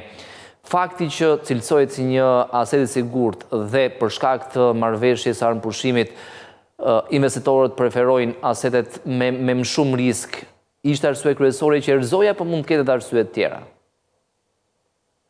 Natyrisht, rënja relative e dollarit, pasi kryesisht në raport me euron, është disi më afatgjatë, lidhet thelbësisht me situatën ende të paraqartë dhe disi kaotike të luftës tarifave, e cila ende nuk është qartësuar plotësisht, dollari nuk rastot, por ka që nga zgjedhja e Presidentit Trump në zyrën ovale dhe deri më sot kemi rënje të vazhdueshme, të ngadalë, po të vazhdueshme të dollarit amerikan në raport me euron, paktën me euron, rënja e djeshme të paktën që pati një rënje relativisht të efektuar, sigurisht që lidhej me një angazhim relativisht më të fortë dhe më thelbësor të Shtetit Bashkuar në konfliktin midis Izraelit dhe Iranit. Natyrisht, me qetësime dhe kësaj situate tensionuar, ndoshta dollari mund të rikuperoj pak a shumë atë që kishte humbur paktën dje dhe ose në 24 ose 48 orët e fundit, por dobësia relative e tij në raport me euron besoj se do të vijojë. Kjo sigurisht nuk e kompromenton me themi rolin unik që ka dollari në arenën ndërkombëtare ose në tregtinë ndërkombëtare, pavarësisht se çfarë ka ndodhur në muajt e fundit ose në vitin e fundit, dollari vijon të mbetet moneda kryesore, madje në mënyrë paradoksale është rritur roli i tij në ndërmjetësimin global, duke rënë pesha e euros në raport në favor të arit, por kjo ka ardhur kryesisht si pasojë e rritjes së fortë të çmimit të arit në treg, jo sepse po përdoret më shumë ar, pra është tepër një lloj relativizimi kontabël, më shumë se sa një relativizim real i euros, pasi euro po përpiqet që të zëri vazhdimisht terren, sigurisht ka kufizimet e saj për sa i përket thellësisë të tregjeve financiare evropiane dhe mungesës së një qasje pak a shumë si qeveria federale amerikane, pra nuk kemi një qeveri federale evropiane në rolin dhe në kapacitetin e qeverisë federale të Shtetit Bashkuara, që do mund të përgjigjë një fillimit më të shëm të tregut kryesisht obligacionar në euro, është treg i cekët, pra dhe normalisht për investitorët global, investitorët ndërkombëtar, institucional, ligjet evropiane janë nder shumë vogla dhe me kapacitete të pamjaftueshme për të absorbuar liquiditetet që ata kanë në dispozicion, si vetë ju në një mënyrë ose tjetër do të shkohet drejt përdorimit më themi të tregut amerikan, të stërmat tregut amerikan, letrave me vlerë dhe kryesisht instrumentave qeverisë së Shtetit Bashkuar të Amerikës, por jo vetëm, pasi edhe korporatat amerikane, pra në pjesën e tregut kapitaleve, mbeten ndër lojtarë më të mëdhenj treg, në pjesën më të madhe janë lojtarët më të mëdhenj treg, dhe që në një farë mënyrë sot e kësaj dite i gjithë tregu i letrave me vlerë amerikane rezulton më i thellë, më likuidi, më i sigurti, më i rregulluari dhe më transparenti. Pra është një qasje që asnjë pol tjetër ekonomik në botë nuk mund ta konkurroj, pa nuk është i aftë ta konkurroj sot për sot, dhe pra pavarësisht se si shkon vlera relative e dollarit në tregun amerikan dhe në tregun global, dollari do të vazhdojë të mbetet moneda absolutisht më përfaqësuese dhe shtylla kryesore e mbi cilën mbështeten pjesa dërmuese transaksioneve ndërkombëtare, por sot vetëm euro mund të jetë një konkurrent i largët i dollarit amerikan, por që do duhet shumë kohë dhe zhvillime të tjera institucionale dhe të tregut që të mund të përmbusojnë një konkurrent të denjë. Çdo përpjekje tjetër, paktën në fuqive ekonomike aktuale që janë sot në botë, pra Kina, Rusia ose BRICS, janë krejtësisht jashtë loje, jashtë konsiderate për momentin.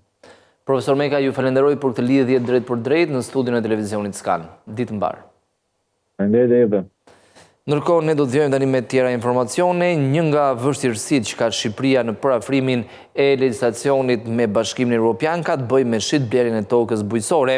Ligji shqiptar duhet të rregullohet që të mos i ndalojë shtetasit e Bashkimit Evropian që të blejnë tokë në vendin tonë. Shitblerja e tokës bujqësore dhe pyjeve është një nga sfidat me të cilat ndeshet Shqipëria në parafrimin dhe zbatimin e legjislacionit me BE-n, lidhur me lëvizjen e kapitalit. Me antarësimin në Bashkimin Evropian, një shqiptar nuk do të ketë kufizime që të blejë tokë bujqësore në asnjë prej vendeve të BE-s, por edhe një qytetar i Bashkimit Evropian nuk duhet të ketë kufizime për të blerë tokë në Shqipëri. Aktualisht, ligji shqiptar ndalon që një shtetas si huaj të blejë tokë në vendin tonë. Nëse referohemi kapitullit 4, përgjithësi konsiderohet që ka një parafrim të kënaqshëm në lidhje me shërbimet e pagesave. Ka progres në atë që quhet lufta kundër pastrimit parave, në raport me parafrimin me rregulloret e organizatave ndërkombëtare që disiplinojnë lëvizjen dhe kontrollojnë pastrimin e parave, ndërkohë që ngelet një si prioritet e ashtu quajtura shitblerja e tokës bujqësore dhe pyjeve për qytetarët e Bashkimit Evropian. Kjo është një si detyrë në thonjza e paralizuar, për cilën aktualisht është rënë dakord që ligji i përkatës të miratohet gjatë kësaj periudhe, themi për cilën qeveria shqiptare ka marrë angazhime, themi brenda vitit 2027, ndërkohë që vënia në jetë e këtij ligji do kërkoj një kohë më gjatë dhe për këtë është rënë dakord dhe me Komisionin Evropian. Ndërkohë, përsa i përket adoptimit e euros në të ardhmen, Kolasi u shpreh se kemi një nivel të mirë konvergjence me Bashkimin Evropian. Po të shikoni me vëmendje zhvillimet makroekonomike që kanë ndodhur në Shqipëri këto vitet e fundit, kanë ndikuar në ngushtimin e gapit e boshllëkut që ekziston midis parametrave që prodhon ekonomia shqiptare me ato të eurozonës. Domethënë, është realizuar një lloj konvergjence. Banka e Shqipërisë është institucioni që drejton procesin e negociatave me Bashkimin Evropian për kapitullin 4 që lidhet me lëvizjen e kapitalit dhe kapitullin 17 për politikat ekonomike dhe monetare. Në vendin tonë ka nisur puna për regjistrimin dhe digitalizimin e rrojnëve të ullirit. Së fundmi është hapur një tender me një fond limit në vlerën e 24.6 milion lekëve për 11.500 njësi të reja të ullirit dhe për krijimin e bazës së dhënave për ullishtet, por njëkohësisht edhe integrimin në sistemin e informacionit gjeografik. Bëhet fjalë për rrethin e Lushnjës, Fierit, Vlorës dhe Mallakastrës.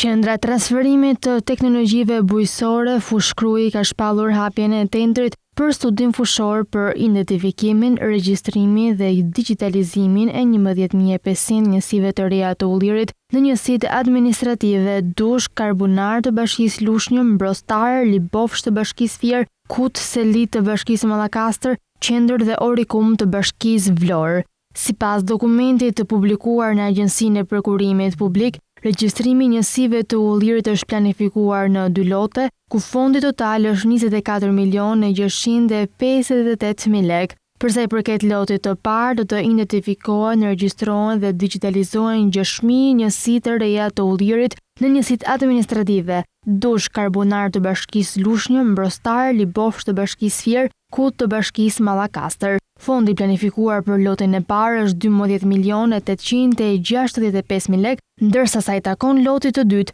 do të digitalizohen 5.500 njësi të reja të ullirit në Selit të Bashkisë Mallakastër, Qendër të Bashkisë Vlorë dhe Bashkisë Selenis Orikum me fond të përllogaritur 11.792.000 lekë. Synimi i këtij projekti është krijimi i bazës të dhënave për ullishte dhe integrimi në sistemin e informacionit gjeografik GIS sipas standardeve të Bashkimit Evropian për rritjen e kontributit të këtij sektori në përmirësimin e të ardhurave të familjeve bujqësore dhe të ekonomisë në tërësi.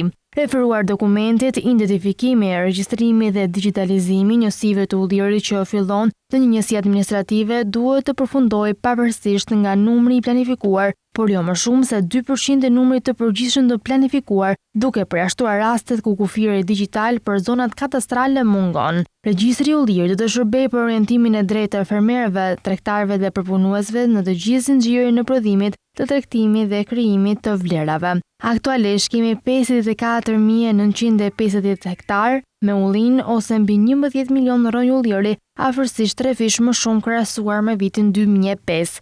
Rritja e shpejtë e këtij sektori kërkon vëmendje të veçantë, kërkon ngritjen e infrastrukturës së nevojshme për drejtimin e këtij sektori sipas modeleve më të përparuara dhe në përshtatje me praktikat që ndiqen në këtë sektor nga komuniteti evropian. Tani do të lidhemi drejt për drejti me Komisionin e Edukimit, po diskutohet projekt ligji për financimin e sportit në vendin tonë.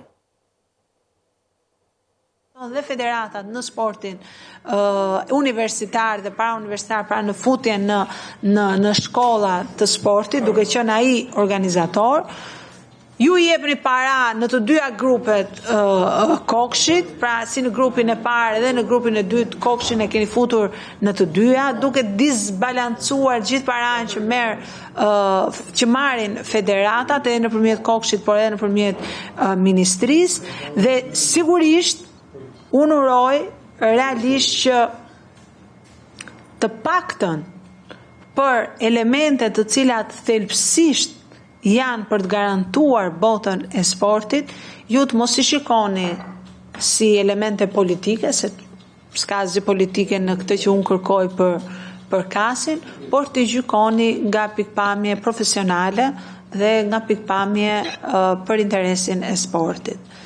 Këto dy sugjerime kam, duke u përshëndruar kryesisht tek kasi, dua opinionin tuaj që më pas të nisim edhe shqyrtimin. Fjala për ju zoti zëvendësministër.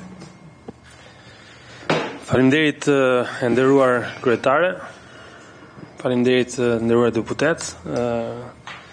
Besoj që ne jemi në seancën përfundimtare të projekt ligjit numër 79/2017 të ndryshuar për sportin. Besoj që ne kemi ezaruar të gjithë etapat e relacionit, të gjithë komisionet, si është Komisioni i Ligjeve, Komisioni i Financës. Besoj që kemi dëgjuar Komitetin Olimpik, Federatën e Futbollit, kemi dëgjuar federatat e sportit universitar, sportit shkollor, dhe besoj që kemi qenë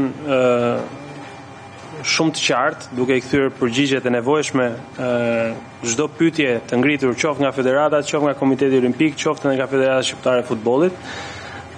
Dhe sot besoj dhe këmbgul sërish duke theksuar që ky projekt ligj është në përputhje të plot me kushtetutën, dhe pa dashur të ndalem për të thënë gjëra që i kemi thënë dhe i kemi përsëritur, do doja që të përforcoj që ky projekt ligj është në përputhje të plot edhe me kartën olimpike, edhe me rekomandimet e EPAS-it, gjë që është pretenduar nga çfarë kemi dëgjuar.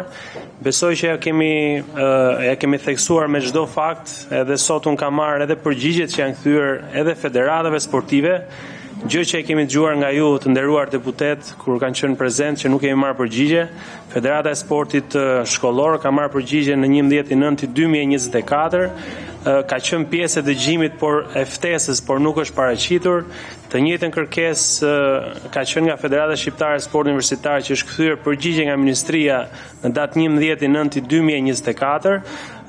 Njëkohësisht ne i kemi ftuar Federatën e Sportit Universitar dhe siç ju përmenda që në nismën tonë të parë për sa i përket federatave sport shkollor universitar, kanë qenë dy federata që ne e menduam që të mos ishin të veçuar në ligj, po të bashkohen me federata të tjera, gjë që e kundërshtuar nga ata. Ne kemi marrë këtë miratim dhe vetëm thjesht kemi shtuar për sa i përket pjesës me të cilët. Zoti Ministër, do më falësh vetëm 30 sekonda.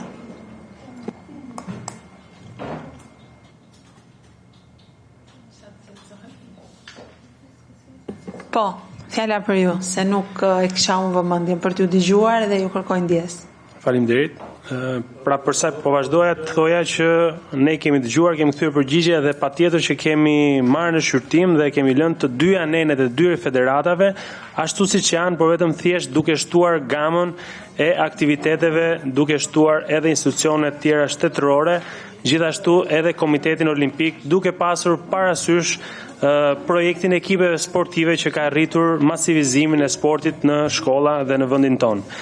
Për sa i përket këtij projektligji, ky projektligj nuk është, tashmë po e theksoj që nuk është një projektligj që është i nxituar, sepse kemi nisur që nga 2023 për të vijuar 2024 dhe më pas besoj që ky projektligj ka kaluar në Këshillin e Ministrave. Ky projektligj e theksoj dhe e ritheksoj që ka marrë konsultimin publik. Për sa i përket çështjeve me të cilat janë shumë delikate dhe kanë prekur ndoshta një sër federatash, Komitetin Olimpik edhe Federatën Shqiptare të Futbollit, unë do të theksoja që çfarë ju na keni dëgjuar, besoj që përgjigjet tona kanë qenë shumë koncize, të bazuara në atë çfarë është fryma e këtij ligji dhe në çfarë Këshilli i Ministrave tashmë e ka miratuar. Besoj që ne kemi vazhduar duke theksuar arsyet e ndryshimit të këtij ligji që është goxha, le të themi, një nga ligjet më të mira, por thjesht kemi riorganizuar dhe shtuar organizatat sportive në vend. Unë nuk besoj dhe theksojmë, siç e kemi edhe kundërshtuar, që nuk është që federatat që janë jo fitimprurëse dhe të favarura nga shteti të vim dhe të marrim ndoshta komente që ne po e shtetëzojmë sportin. Për sa i përket neneve, sot ne jemi në seancën përfundimtare dhe jemi të gatshëm të shikojmë nen për nen, dhe për sa i përket shqetësimit tuaj për Këshillin e Arbitrazhit Sportiv, unë besoj që ne si Ministria e Arsimit dhe Sportit, po shikojmë pikën 9 të këtij ligji, ne shikojmë që Këshilli i Arbitrazhit Sportiv ka ekzistuar dhe është në formën që drejton, autorizon, mbikëqyr, kontrollon nga shqetësimet që u ngritën edhe vetë nga Komiteti Olimpik. Pra ne kemi propozuar vetëm formën që të jetë në formën e një qendre. Dhe kemi menduar për arsye sepse, siç u kam theksuar që nga 2017 deri në 2020 me disa ndryshime, nuk besoj që ky këshill arbitrazh prej një game 5 vjeçare ka arritur të formohet, të krijohet. Kështu që kemi menduar vetëm ndryshimin e formës, për të thënë që ne i japim të drejtë, i japim çdo sportisti, çdo shoqate, çdo organizate, vetë Komiteti Olimpik, vetë federatave, që në rregulloren e tij, pra le të themi në miratimin e kësaj rregullore, të jenë pjesë e Komitetit Olimpik. Nuk besoj që ne e kemi këtë ligj ashtu siç ju shprehet, të një individi, të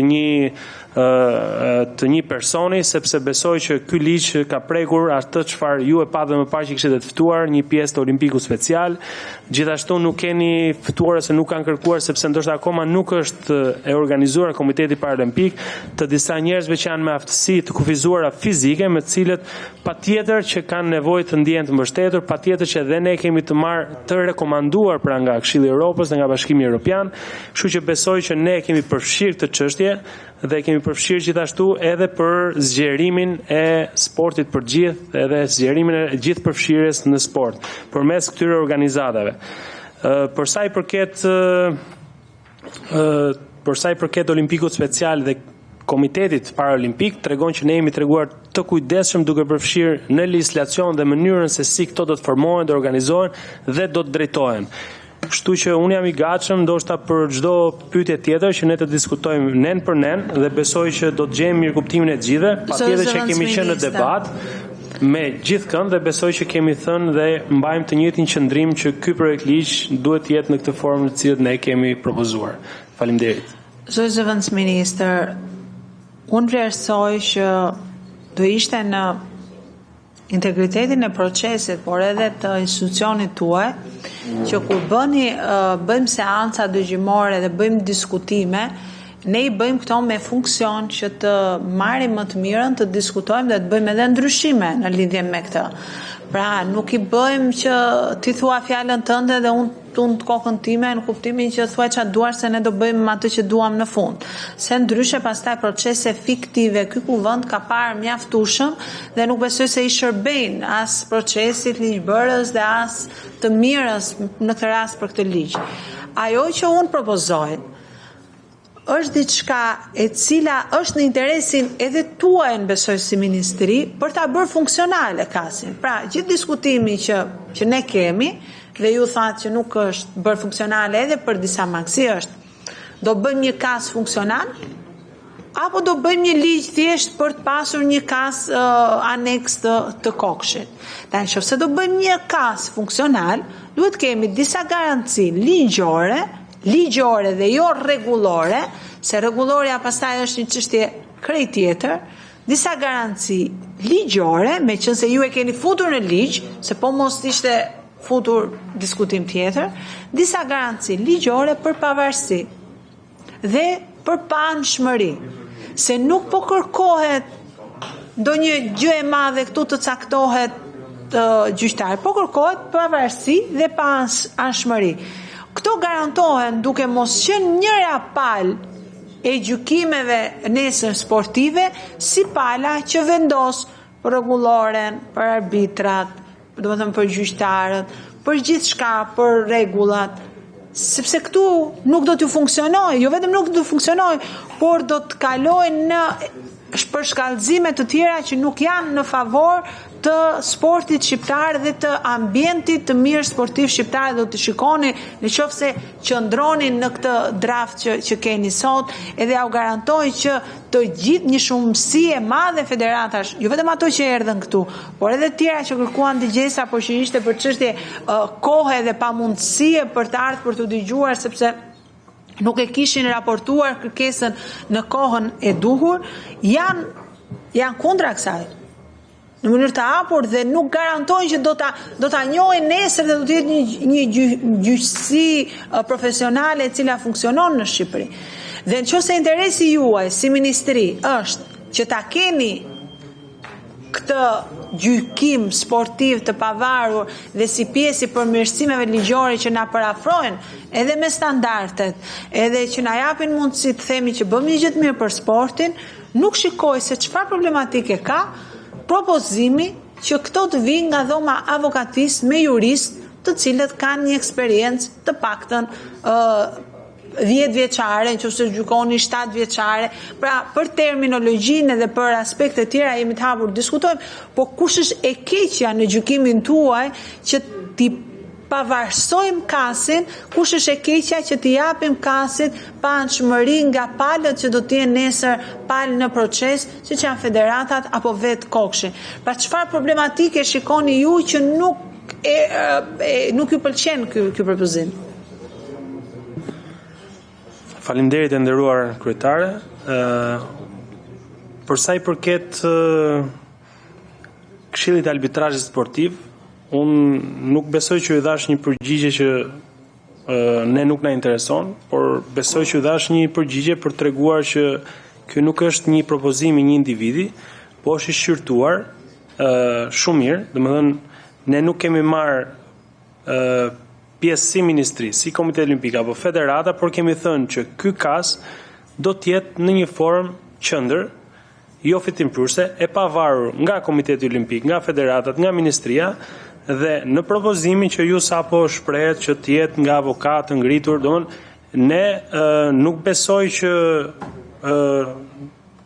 për sa i përket çështjes se si do të jetë ky kas e kemi menduar që të jetë shkruar në ligj, sepse kjo është një çështje që i takon rregullores. Dhe për sa i përket rregullores, asambles patjetër që ndoshta do të gjykohet po shikoj se këtë rregullore drejton e organizon të gjithë sporti. Jo kokshi nuk ka vot.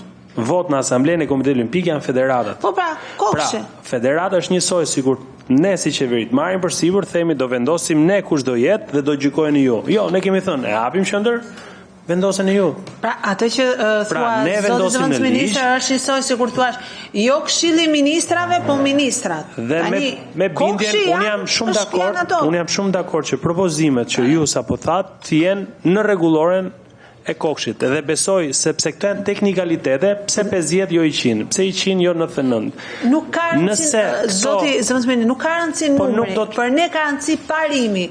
Dhe duke vendosur parimin ju në ligj, ju garantoni paanshmëri dhe pavarësi. Nuk mund të alini në dorë të kokshit të vendosi arbitrat kokshit, ku kokshit do t'jetë pa nesër me një federat. Pra një federat nesër, po marë federatën e sportit universitar, ose federatën shqiptare të futbollit, do ketë një gjykim me kokshin. Ndërkohë kokshi ka bërë rregulloren, kokshi ka zgjedhur arbitrat dhe do shkojnë në gjykim në kas. Tani, më falë, zoti zëvendës ministër, dhe rregulloren e ka bërë pra kokshi. Unë nuk besoj që nga eksperienca... Tani u mendoni se ky është institucion i pavarur? Edhe një arsyetim tjetër, për sa i përket... Ja, një sekond, zoti Beqia, të lutem se nuk ndaloj unë atë që po flas, se do të flasësh ti tani, se s'ka logjik, jemi në mes të një diskutimi. Po pra, nuk ndërpritet diskutimi, jepet sa po të mbaroj folsi, po zoti zëvendës ministër, vazhdoni. Për sa Po ti një orë nuk e që ke ardhur o Ismet, po të lutem tani, vazhdoni. Po faleminderit, vazhdoni. Vazhdo zoti zëvendës ministër. Të mbaroj zoti zëvendës ministër, do t'ja u jap unë. Zoti, po çfarë po bëhet o zoti Beqiraj? Diskutim është shqyrtim dhe diskutim si. Më lëre të mbaroj zoti zëvendës ministër, ta japun fjalën. Jo, nuk mbaroja. Nuk mbaroja, e di veta e ku mbaron, është i rritur dhe i vaksinuar. Po, zoti zëvendës ministër. Fjala për ju. Vazhdoni. Zoti Beqiraj, ju lutem. Lini të mbaroj zoti zëvendës ministër, se do e kishim mbaruar tani. E di unë çfarë do thuash ti, mos të flasim. Procedura jote është, i kemi thënë një herë këto, edhe mos t'i themi më. Tani lëre të mbaroj ai dhe mbarojmë më shpejt. Lutem, faleminderit. Po, zoti zëvendës ministër. Besoj që ne kemi marrë parasysh dhe kemi parë dhe vendet të tjera, siç është Italia, Gjermania, Franca, me të cilët nuk e kanë të përshkruar në këtë mënyrë me të cilët ju sapo propozuat. Dhe unë nuk besoj që ne, duke menduar që do të vendosim... Vijojnë diskutime në Komisionin e Edukimeve për sa i përket ndryshimit në ligjin për sportin në vendin ton.